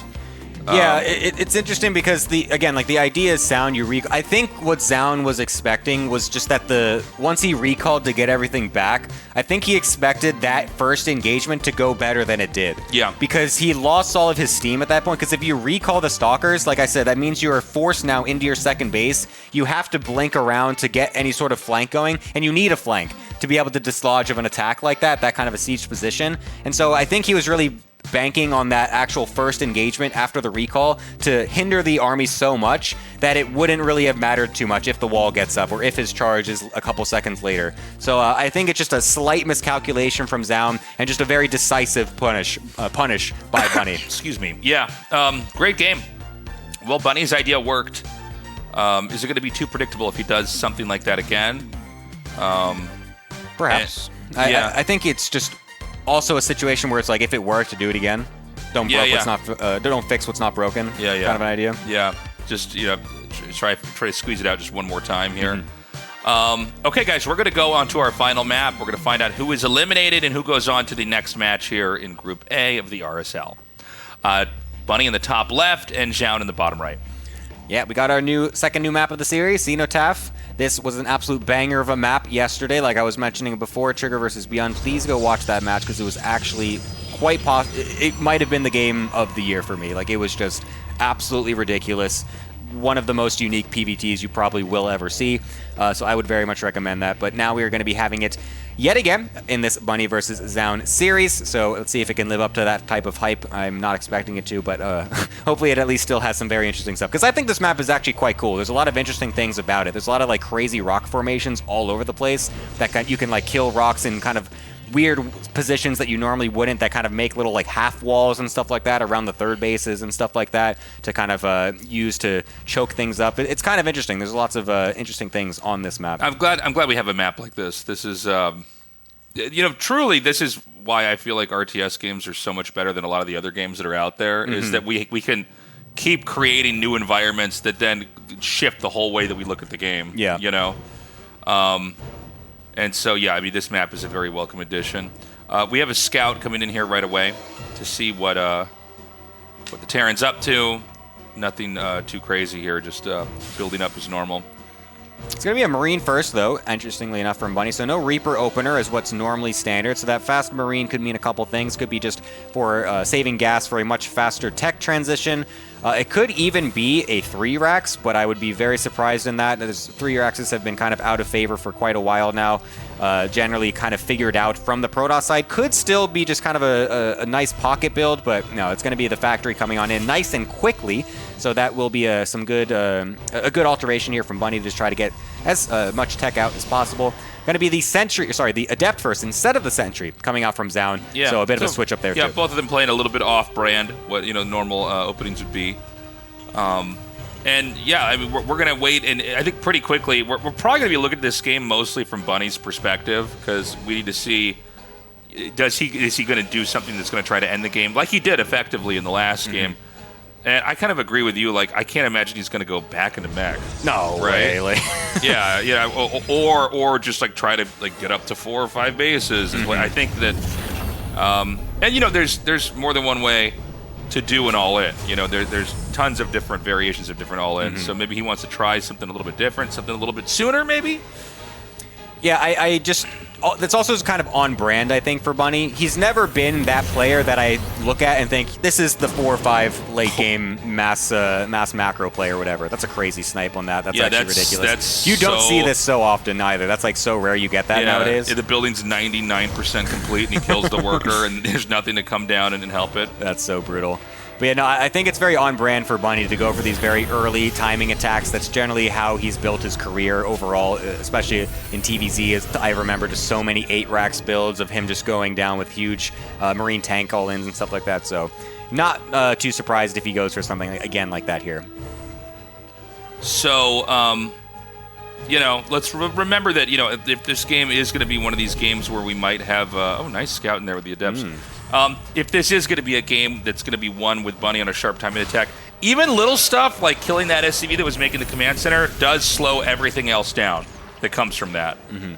And he has, for 2 times in a row now, actually scouted this because that barracks was made so far away, never had the walling up. So right now, Zoun knows what kind of game he's getting into here. And Zoun, he hasn't rushed into a third base. He's getting 2 more gateways, Blink, and a Robo is coming here. And Stim has started. So if we're going to have any kind of a timing attack, it's probably going to happen when Stim is done. There's a Warp Prism being made as well. I don't think this necessarily means the Protoss wants to do any kind of attack, though. I think he might just want to try to use this to harass and basically pressure the Terran into not leaving his base. Yeah, the Cyclone Marine drop is going to come in here, which is pretty similar, I think, compared to last game as well. It will be a bit of a simple defense, though, with how many Stalkers we have here from Zoun. But Zoun, I think, is mixing it up a little bit because he's going for just a 3-gas opener with this Prism and couple gateways. So I think this is a response and an alteration compared to the last game. He is, I think, going to be a little bit more aggressive. It's not totally all in. I don't think he's got a fourth gateway behind this. If he can snipe this, that would be so good. Getting the Cyclone alone is already great. We'll be able to get that. The medevac gets away alive, but a great opener here from Zoun. And he will try to continue this, I believe, even trying to get it just before it gets into the high ground, not able to do so. But it is actually a 4-gate blink opener. It is a 4th gateway that came on the back end, so this is going to be very aggressive. Yeah, and so he can, well, he's got to be careful. These tanks are, I think, further out than he was expecting, and he decides to just dive on it. He's going to get both the tanks down here. The SCVs are pulled. The Stalkers are very, very bruised right now. But, you know, Stalkers, if you don't have Stim ready to go, you can basically kite Marines, barely. But Stim, I mean, he doesn't know exactly when it's going to finish, but he knows it's going to be any second now. Yeah, we're going to have to make sure we can get those Warpins coming in to get a nice new set of Stalkers that are not super weakened, as Stim is about to finish here, but you still don't have Combat Shield, and we still have only 2 medevacs that are also very low on HP. He's going to repair those up, because those getting killed off would be basically the end of him. So he has to be still very conservative with his stims, because if he's not, then he's going to basically be just dead in the water at this point. He's making 4 more gateways. I know, on 2 that's bases. crazy. That's insane. Well, he's identified that it's again going to be another SCV all-in, so he's just going to get full-on production. He's going to go for the same move again, just blinking into the main base. Will it work this time? Well, the Terran is falling apart back at home, but there is this huge battering ram of an army headed south that is going to try to topple the position back at home. Now, I think that it might be worthwhile to just run up your ramp, because the Stalkers are doing enough damage. I think you run up your ramp and you warp in as much as you can, and then you recall these Stalkers back home. Yeah, the hard part about it is, though, is that like getting it down the ramp at that point is really difficult. Oh my God, he's just going to blink forward onto that tank. Does get it in 2 shots before the repair does come in, but he loses a lot of them on the back end to the Stim. Tons of SCVs have already died, but now it's time for the probes to meet the same fate, as they were all getting killed off as they come back up into the main base. So now Zoun is forced to go into that main, force field to the ramp to keep those units away, as the Stalkers are still in the main base, drops over the force field to try and get all the Marines up into the front. Will be able to do pretty good, but those batteries healing up allows all of the Stalkers to now be recalled, and this looks like the end as a Manor Mule coming down as Bunny realizes he's done. Zoun with a 2-1 victory. That was a great game. 8 gates. Yeah. 8 gates love on that 2 response. bases. Yeah. That was pretty sick. Yeah, that's a nice identification. Just be like, no, I can't take a third. There's no way. I just need so much production right now. This game is not about it. We've gotten up to this moment. We're going to spend all of our money on the ability to make more Stalkers. Great game. I love that. Okay, so he's out. Yes. Bit unfortunate for him coming out last in the group, but this was definitely a very stacked group overall. I think all of these players super strong right now. Bunny, like I was saying a little bit before, he's not playing in like every single event nowadays. I think he's just in general maybe just not as up to date. Not up to date. That's maybe not the wrong term, but he's just not as solid as some of these other players that we've been playing, having played recently. Zoun, very difficult to deal with, but it's going to be another PvP coming up to decide who finalizes this group. Yeah, we're going to have a PvP. What are we plugging? We're plugging the Patreon. Oh, yeah. Guys, consider signing up. I know that there's always a couple of you that go, yeah, I got to put my information in, and I'm too lazy. I don't want to type my name. I don't want to do it. You got to download an app. Oh, I got to go to the App Store and get the Patreon app. Oh, it's so hard to do. Well, we're trying to give you that extra little push. We're trying to boost you up there. We're trying to push you, okay? We're trying to push you to do that. So if you would, you can get it on your phone. You could open it up on your second monitor, get a little tab open there, so you don't have to stop watching the games. So true. And you can sign up. And it can be a lot. It can be a little. Any support is appreciated.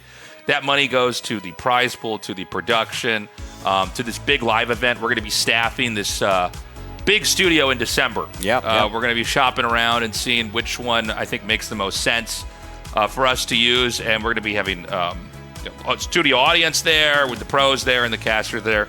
Anyways, yeah, we hope we can earn your support. We're going to go to a short break, and then we're going to close out Group A here in the RSL. Welcome back, everybody. Thank you for waiting. We're going to go to a PvP now, and then we are out of the group stages. And then we're going to do the playoff drawing afterwards. That's right. As well. When we finish this, don't turn off the TV. Do not press that button. In fact, I want you to turn the volume up because we're going to have wake the group everyone draw. up in your house. That's right. Yeah. Go wake up the wife. Honey. They're doing the playoff draw. The playoff draw. Wake up, babe. They're doing the playoff draw.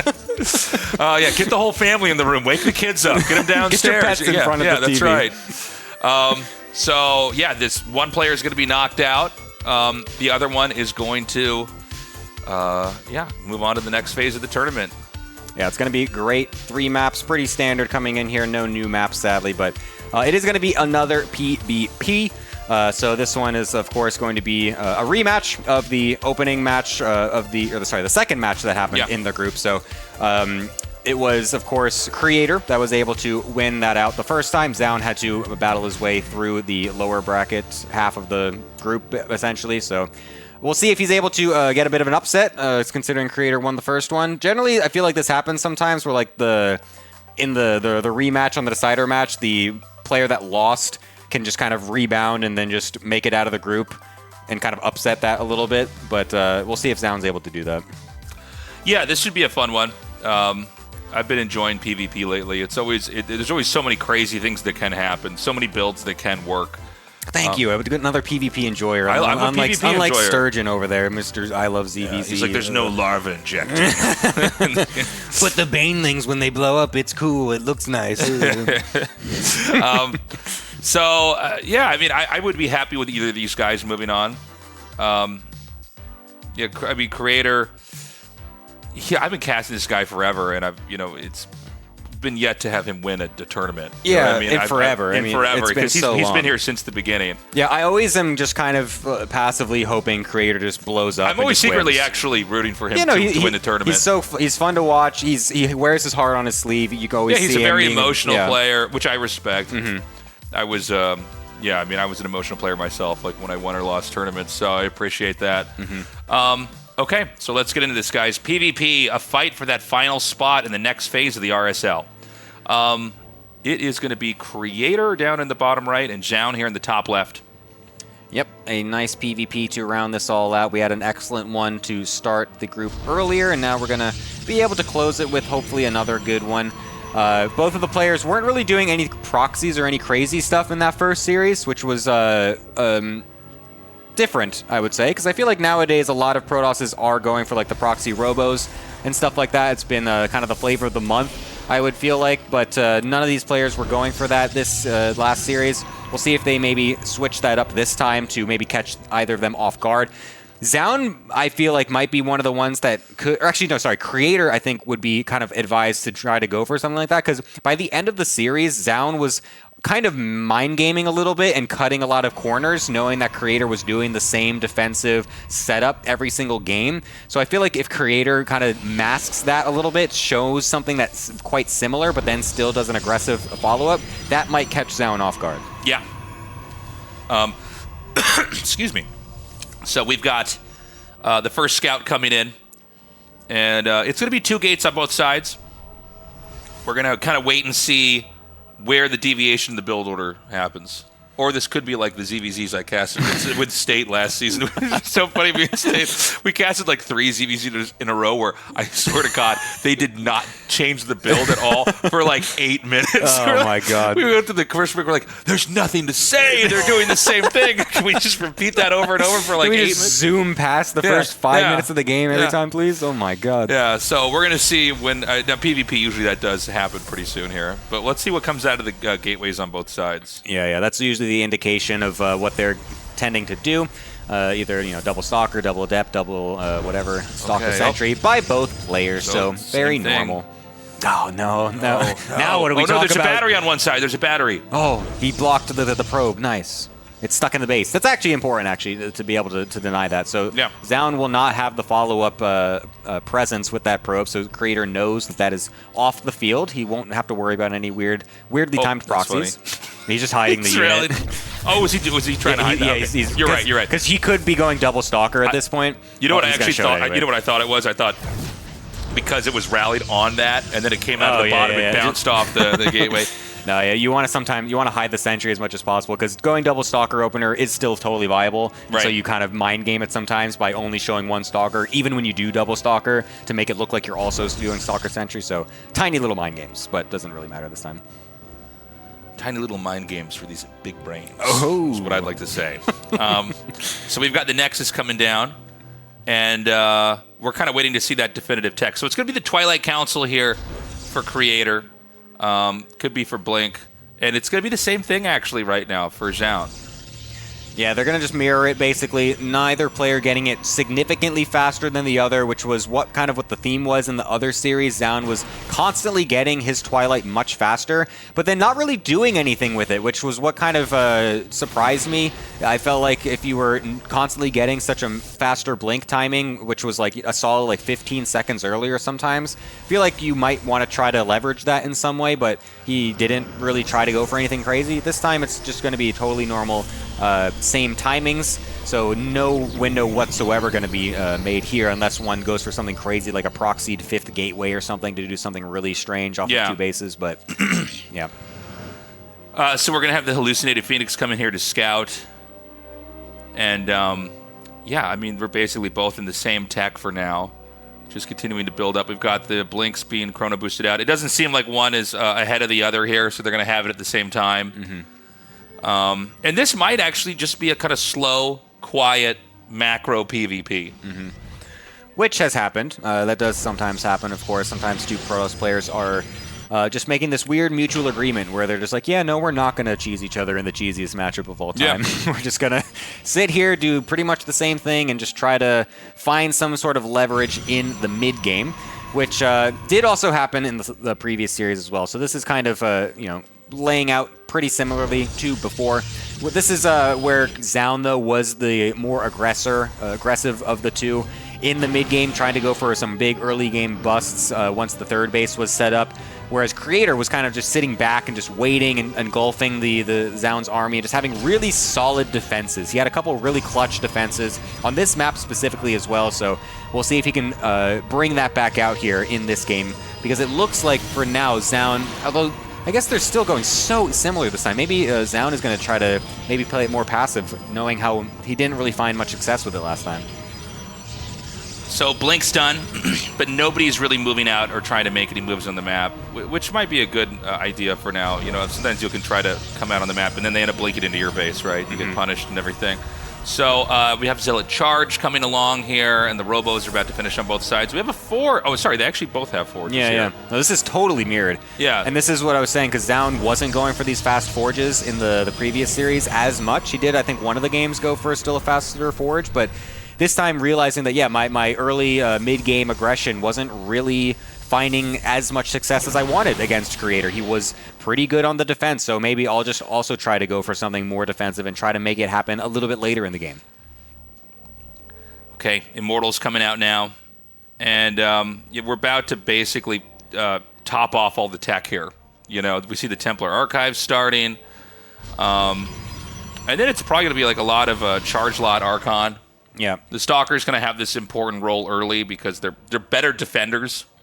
Yeah, the mobility is also huge. Yeah. If you just get caught out on the wrong position, you can just really punish that with your blink. If you just want to be aggressive and the other player just maybe cut something that you notice really quickly, it's very easy to snap on that with a large count of blink stalkers. So it's generally just an overall good, versatile opener play. Going for charge first is usually indicative of an all-in, and that's not really something that happens very often in the pro scenes. But again, totally mirrored. 4th base is coming on up. The +1s will be finishing up at the exact same times, basically, as both players are just trying to get a solid setup on their side before they really start lurking around the map. As Zoun's, well, I was going to say he's going to start to move out, but just going to come right back home as well. So, yeah, these guys don't want to do fucking anything this game takes. Oh my god. I was just joking about, like, wouldn't it be funny if they did the same thing, we had nothing to talk about, and then the gamer gods laughed and said, make it happen. And I'm like, there's a forge being made over here, and another one over here. It's another pylon. Aren't you glad I'm here to explain this game to you guys? So, with a 4th base on both sides, we are going to get to a boiling point coming up here. You know, more gateways coming down. They're going to be maxing out. 2 units have died this whole game. That's ridiculous. Yeah. Oh my god. Yeah, it's kind of like we're casting like a Sim City game, or what is it? City Skylines? Is that the one everybody plays now? We're watching Civilization. Is City Skylines actually like? Is that the city builder game to play? Yeah. Oh, well, I don't know. I don't play city builders, so I wouldn't know. But Yeah, me neither. fuck those guys. We play real losers, games where you there's fight no other wars people. in that. We're not gonna make a fire station over here. It's stupid. We're not putting the fires out. We're starting. Yeah, them. that's right. Exactly. So we've got Zoun out on the map, and I thought he was going to kind of come in here and try to attack. He attacked the Creator. rocks slightly. Yeah. He damaged him, that's for sure. Those rocks don't heal slowly, you know? They don't heal at all. Yeah, they don't heal. Oh my god. I think in real life rocks heal, though, right? Can they? No. What? No, we never What did use you it. just say? Guys, I'm going to go. So we've got 5 base versus 5 base. A little bit of an overextension here.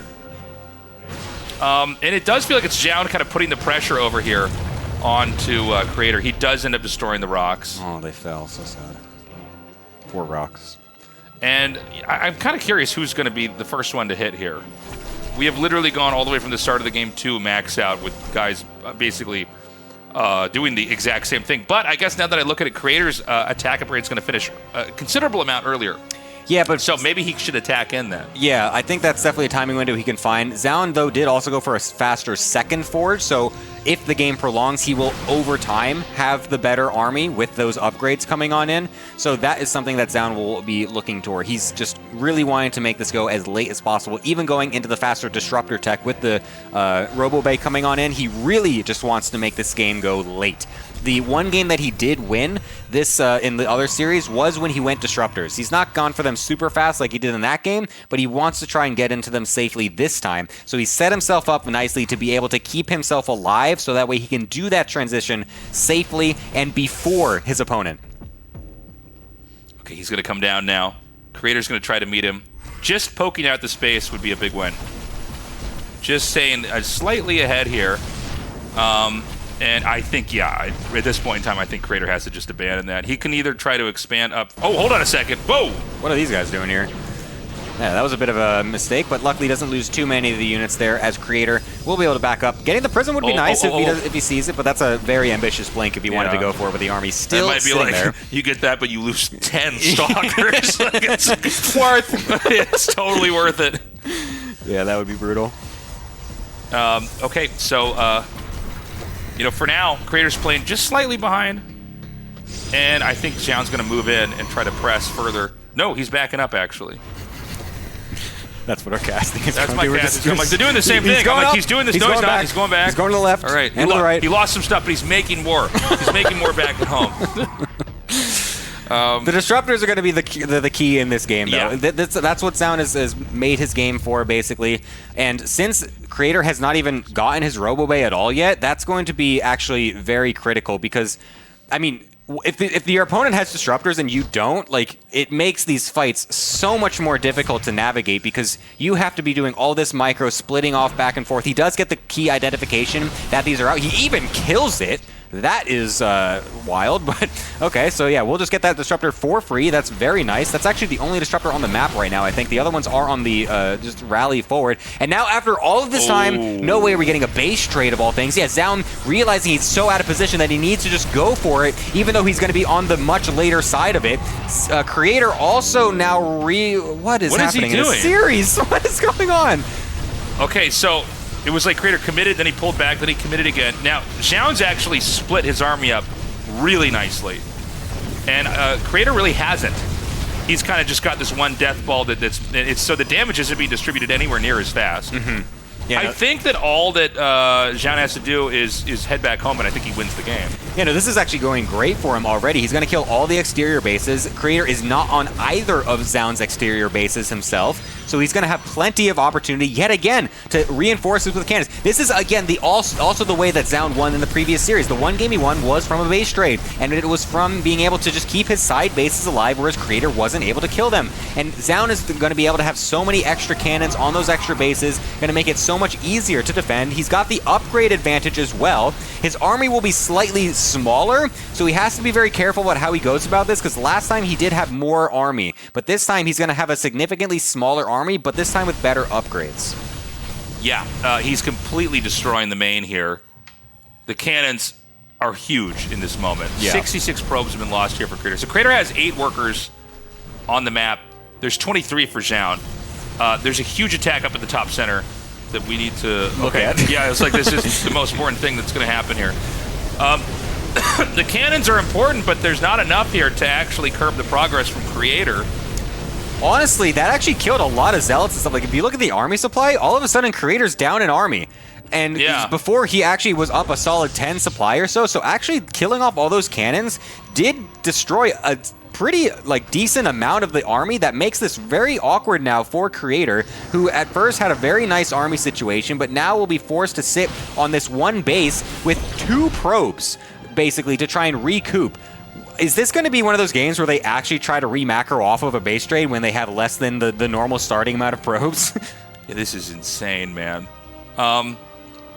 So Zoun does have a slightly bigger army, but I don't really think the supplies matter. You know, the punishing part about this is that you kind of have to hope that you have good pairings with the Zealot charge. Yeah. Like, it's actually a thing. Like, if I could, quote unquote, fix something about StarCraft, I'm like, I don't know about charge the way it is that you don't really, it doesn't actually give you more control. It gives you less, but you have to have it because of the swarmy nature of it. The critical thing here, too, as well, though, is that Creator actually left production alive. There's so much of it. Yeah. There's actually so much, and there's so many pylons as well. Zoun did not need to remake any of his pylons, whereas Creator has. Creator's been knocked back into the Stone Age. Yeah. Like, so I think Zoun should win this as long as he doesn't overextend. Yeah, look how big his army is now. He was actually able to make multiple different warp-ins while this base trade was going on. That first engagement was pretty decent on the Zealots, but this Archon ball is just absolutely ridiculous from both players. And you can just see Creator's army supply is dropping rapidly as he's trying to force his way into this tiny choke point. Look at the concave. It always beats the convex, as you know. You almost had it. I almost had it. You're still a green caster for now, Geminus 2. That's going to be a GG. One day you'll get it. I thought I could. You did stumble a little bit with your concave. I could do the tastelessism, but you can't. But you're getting close. I need so many more days of experience. You need so many more GGs have to be said before you're going to get there. Great game. At the end, I mean, the early part, man, that was... Oh, my God. Took a while to get anything going. That was a little rough. I'm like, well... They're doing the same thing still, guys. It is wild that after that much nothingness, the first thing that happens is a base trade. Yeah. Well, Creator basically didn't distribute his army correctly during the base trade. Mm-hmm. He had everything at the natural, and then he kind of... it was almost like a log jam trying to get up the ramp into the main, and so he wasn't really able to do... Zoun, he had Zealots over here killing probes there. Mm-hmm. He split it up perfectly. And even though it looked like they were kind of even in army supply at the end, the fact that almost all the important infrastructure, or at least more than enough of the important infrastructure was remaining, Creator had to try to take a fight and he couldn't do it. Yeah, it's kind of interesting, too, because Creator was the one that initiated the base trade in the first place. Yeah. So it's like he should have had the advantage going in. He should have been the one that was able to spread out his units more efficiently and just kill the bases quicker, because he was a solid 10 seconds up on Zoun in the positioning. But then he had that moment where he moved back for a second because he was like, oh crap, Zoun is actually committed to the base trade. Oh my god, wait, maybe I should go back home. He's like, oh no, I can't do that, and he just keeps going again. So all that indecision, all that hesitation really kind of messed Creator up. And Zoun so far in this these couple series has shown that his decision making in these base trades is far superior. Yeah. We're going to go into game 2 now, and we're going to see if we can get a third match here, if we're going to be closing it out. Okay, so it's Creator here in the top right, and Zoun here in the bottom left. On Surgeon's favorite map, Tokamak. Takabanaka, whatever he calls it. Loka. I do think we need to get just simpler map names. I think are better. Yeah. We should. Yeah. Just map 1, map 2. I think map. Just we're gonna go with. I think the Counter-Strike did it better. Yep. Just Dust 2. Yep. We did this conversation yesterday. Yeah. We're doing it again, even better. There's another Mirage. Is another CS map that we didn't mention yesterday. That's another one. It's another good. Sounds very cool. Yeah. Easy to remember. Because here's the truth. I actually have a hard time remembering a lot of map names because there are a lot. They're so out there. I was about to ask you what you think is like the worst named map in StarCraft. Well, I probably don't remember it. Yeah. There's a couple of pretty bad ones. But yeah, no, sometimes it's definitely a struggle to figure out how these things are pronounced. Yeah, I don't know about you, but for me personally, the map names never stuck with me. I feel like they used to. When I played, like King Sejong Station, that's such a cool name. Like the Metalopolis, sticks with me as a map name. Cloud Kingdom, that's such a cool sounding map. Daybreak, very solid, classic, cool sounding maps. Yeah. Yeah. Now we get Talkamack. Yeah. Maganatha. Yeah. Or Artos is his TTS, something like that. Yeah. So let's go into this game and see if maybe we have the same thing that we had in the last game where it's just going to be kind of a slow cook. They're both doing the same thing. Mm-hmm. I think a game like that, when you lose as creator, I don't think you go. I have to change a whole bunch of stuff now. I think he just didn't handle the end game correctly. Yeah, I think he was definitely, I would say favored for a good bit, but then once the disruptors started coming out is when things started to get a little bit weird because he was very late on the disruptor transition, and I think if Zoun was able to actually get some more of those out, if it didn't actually end up being a base trade, I think Zoun would have just kind of taken that in a longer game anyways, so yeah. It's going to be a Sentry Stalker opener for both players. Again. With the pylon block here on both sides. Yep. Trying to scout out those early units to see exactly what's going on. So yeah, for now, it will be very mirrored, but we'll see if any deviation comes in.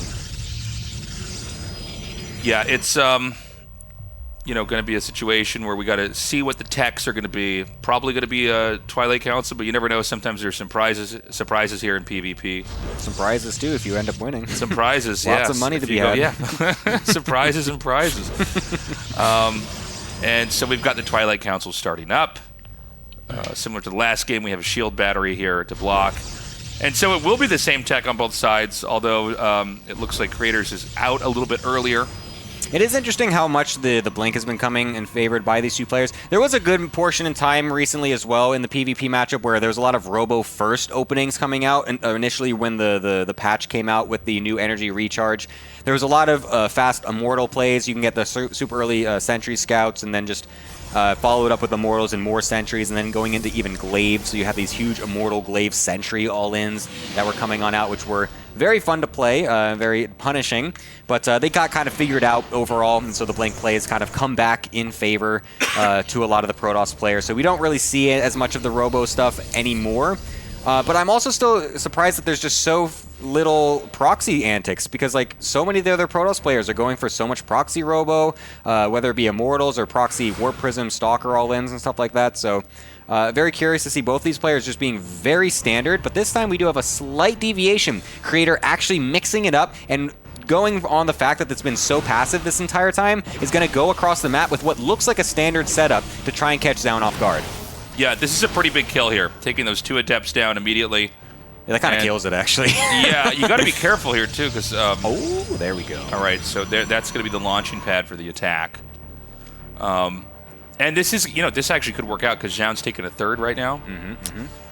Yeah, this is where Creators finally mixed it up, and I do like it. I welcome this. This is what I wanted to see. Like, it was too standard for so long over all of the series, over all of the games they played in their two series today. I actually feel like Creator has more builds than almost any other pro. Yeah, by the way, he's pretty versatile usually. The only other one I think the guy who has actually had the most builds that I think is actually Special.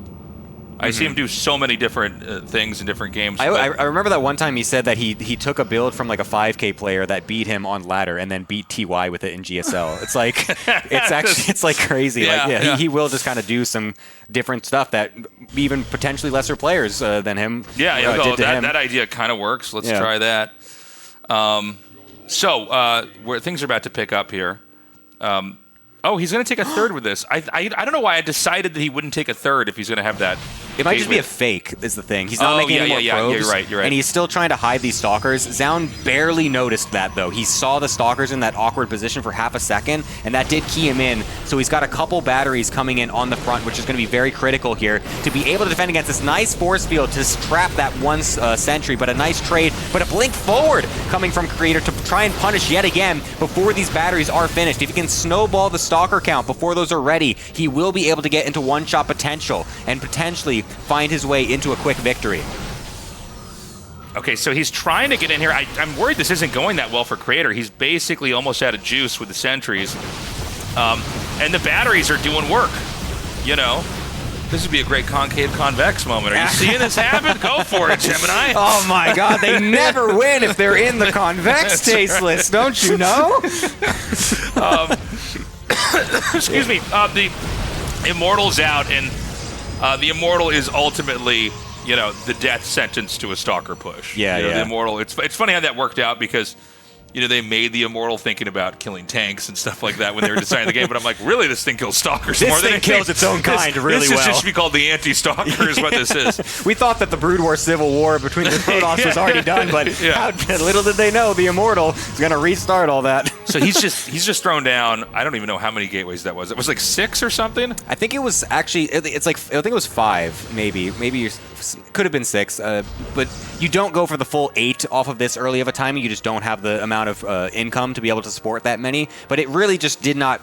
It didn't work. It fizzled out very quickly. I'm very curious how that works out, though, if Zoun didn't get that very lucky hallucination scout on those random stalkers just sitting there waiting. Because if he didn't, I don't think he makes an extra battery at his third base at that point. Yeah. And that diminishes a lot of the healing potential, and that would allow Creator to potentially snowball it. So a bit unfortunate for Creator how that ended up working, but like I said, he wasn't totally all in with this. It was not fully committed. It was just an attempted pressure, and he's going to still be in a pretty okay position coming off of it. Yeah, you're right. It wasn't like it was a now or never thing. Like, he still has... this is very playable. In fact, I don't think Zoun is that much ahead right now. Yeah, if at all, really. Yeah, and so we're having Archons finally get morphed in here.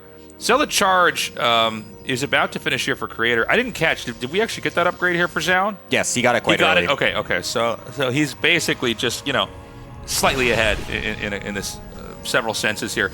But the push is going to come in here for Zoun. Now, if Zoun could deny a Nexus, that would be massive. He's also got +1 before Creator in this quite small timing window. If he can find this window right now, when he's also got Archons compared to Creator, that could be huge. The engagement at first is not too bad for Creator, as he's able to blink to the side and force this army away. Before everything's actually set up, the Zealots from Zoun are actually very weak at this point, so he's not really comfortable going in with that engagement. Creator, very nice, puffing up his chest a little bit without the better army, but still with a large army that was able to just push Zoun away. So, yeah, I mean, he backs up. Obviously, the damage is permanent on anything Protoss, so, you know, those Zealots... Sometimes it just does come down to kind of like who has a couple more Zealots left in the fight that are soaking up damage. Zealots function in a kind of a weird way in StarCraft II in that they're basically just little damage sponges. You don't really think of them a lot of times as stuff that will kill things unless you're like fighting buildings. A lot of times it's like, well, these need to be in front of everything so that my other units don't die.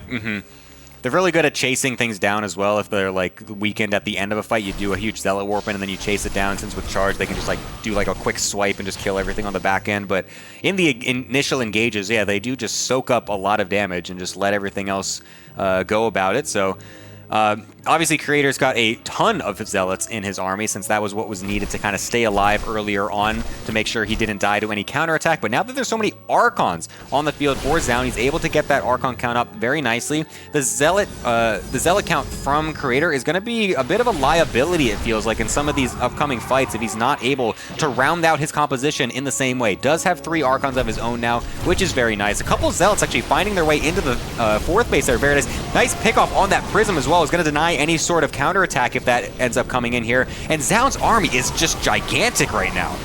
Yeah, he's going to come in now. The Archons are doing a lot of work, and he's basically zoned out these Zealots up here at the top. That isolates these Stalkers over here onto the side. And, you know, Creator's size is just thinning out more and more. I think this might be the fatal blow with the Stalkers coming in, killing off the last few Archons. The probes are pulled. I see some of Creator's army coming from behind, but it's not enough. And that is that. Zoun has made it forward, and we get to say goodbye to Creator. No! We're going to be doing the group draw in a little bit, guys. Yep. It's going to be fun. Yeah. I'm very excited to see what our playoffs are going to look like, and Zoun will be joining that playoff situation. And it was the reverse kind of sweep situation where Creator won in the first PvP, and then the Deciders match, Zoun is able to best him and throw him away. Yes. So don't go away. We're going to be closing out this portion of the show with a couple plugs here. We're going to take a little break. When we come back, we're going to have... it's going to be you and Ziggy, right? Doing the group draw? We're going to scramble Ziggy, the balls, ready, pick Ziggy? them up. You get to come on live. None of that pre-recorded That's right. bull crap. That's right. Ziggy's going to come do this live. He's a little bit of He's a going to be the glory hog. Okay. He's going to come in here with his super cool British voice and just do the crazy host situation. Yeah. His sick British accent. It's so British good. It's like, accent. you're kind of like James Bond, aren't you? Like, it's crazy. So here's the results of the groups, guys. We just wrapped up Group A. We had some scheduling conflicts. So we did Group D on day one. We did Group A on the last day. But honestly, all the games are great. Yeah, it was very fun. It's been so much fun to be back casting StarCraft II with you guys.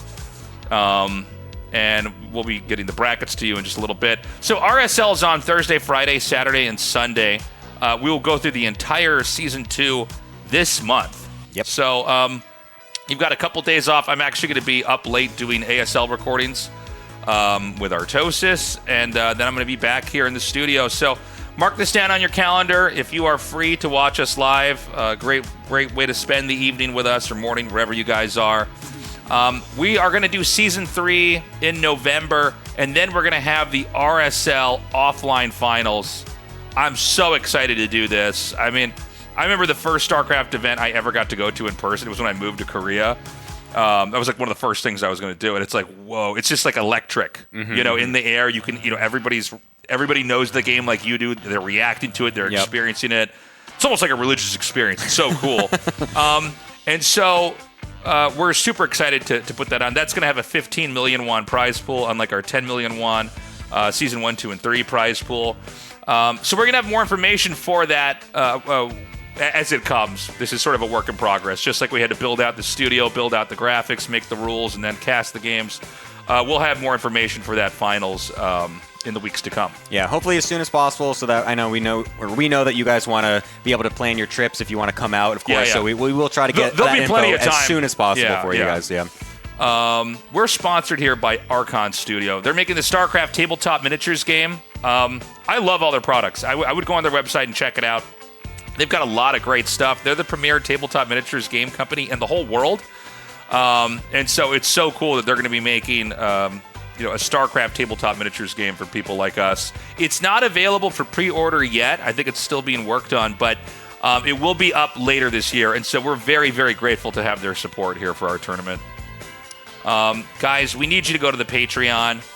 This is the best way that you can support what we're trying to do here. We want to keep having StarCraft II tournaments, and we also want to have a slick, professional broadcast where, the games are set up really fast. The commentary is high quality because both the casters are there together. I can speak from experience. I do casts online and I do casts with people in person. It's so much better when you do it in person. And anyways, consider signing up. We've got all sorts of different tiers. If you haven't gotten around to doing it, it would mean the world to us if you did. Yep, and we also got that merch. We got the I'm wearing super it today. sick merch. Yes, you can look as And here's cool the as thing, Tasteless does. here's the thing. I might like walk into a restaurant today, and everyone's going to look at me and be like, "There's something about that guy." they're looking at it going, "He's something." Like the women want to be with me, and the men want to be me. Some of the men want to be with me when they see me in this shirt. Okay, that's just the effect. They go, I don't know what's going on. I feel, they're just looking at me. There's something about this guy. Something about, I don't know if it's the shirt. He seems like he's smart. He seems like he's with it. He seems like he's good at video games, actually. And I certainly like those. Unfortunately, he's only good at talking. He about the video games. He had to stop trying to be good at video games a long time ago. So we've got hoodies. We've got mugs, pins. I don't think we have anything else I know I probably could throw some other merch up there, but right now that's what you. What about some RSL shoes? Yeah. I just It's RSL bet. Well, you know, we use the site we use. You can like put the design on all sorts of stuff. Yeah, but yeah. like, you know, I was RSL bath as we're putting it towels. together, I'm like, well, I mean, at some point this is excessive, right? I'm like, yeah, we need RSL. Pencil packs. RSL pens, like all the companies usually give out at meetings or whatever. So this is actually really important, guys. Everybody stop smiling. This is serious. We need you to get onto YouTube and subscribe to our channel. The bigger our YouTube gets, it's going to dramatically improve the viewership for our show because, I mean, the reality is there's so much stuff happening on the internet. There's so many streams. There's a lot of StarCraft tournaments too, right? So a lot of people still don't know that we're doing this yet. So if you, and they will probably discover us on YouTube. It'll show up in their algorithm. And so we need you to subscribe, like the videos there, please. It's a free, cheap, simple way to support us here. Tell a friend. You know what? Tell 3 friends. Tell your grandmother. Yeah. No, don't tell Grandma. She's not going to watch. But tell your friends who do like StarCraft that this is going on. You only have 3 tells, okay? So don't waste one on Grandma, all right? What is this, like 3 wishes from a genie? 3 wishes for, yes, exactly. You can only tell 3 people about well, a you can tell tournament. more, but we're going at least 3 minimum. Yeah. So, guys, thank you for joining us. We're going to have a few days off. We're going to take a short break, and then we're going to do the group drawing. Yep. Don't close the tab. Don't close the tab. You're not free yet. Okay, we need at least like 10 more minutes of your time. So we'll be right back with that.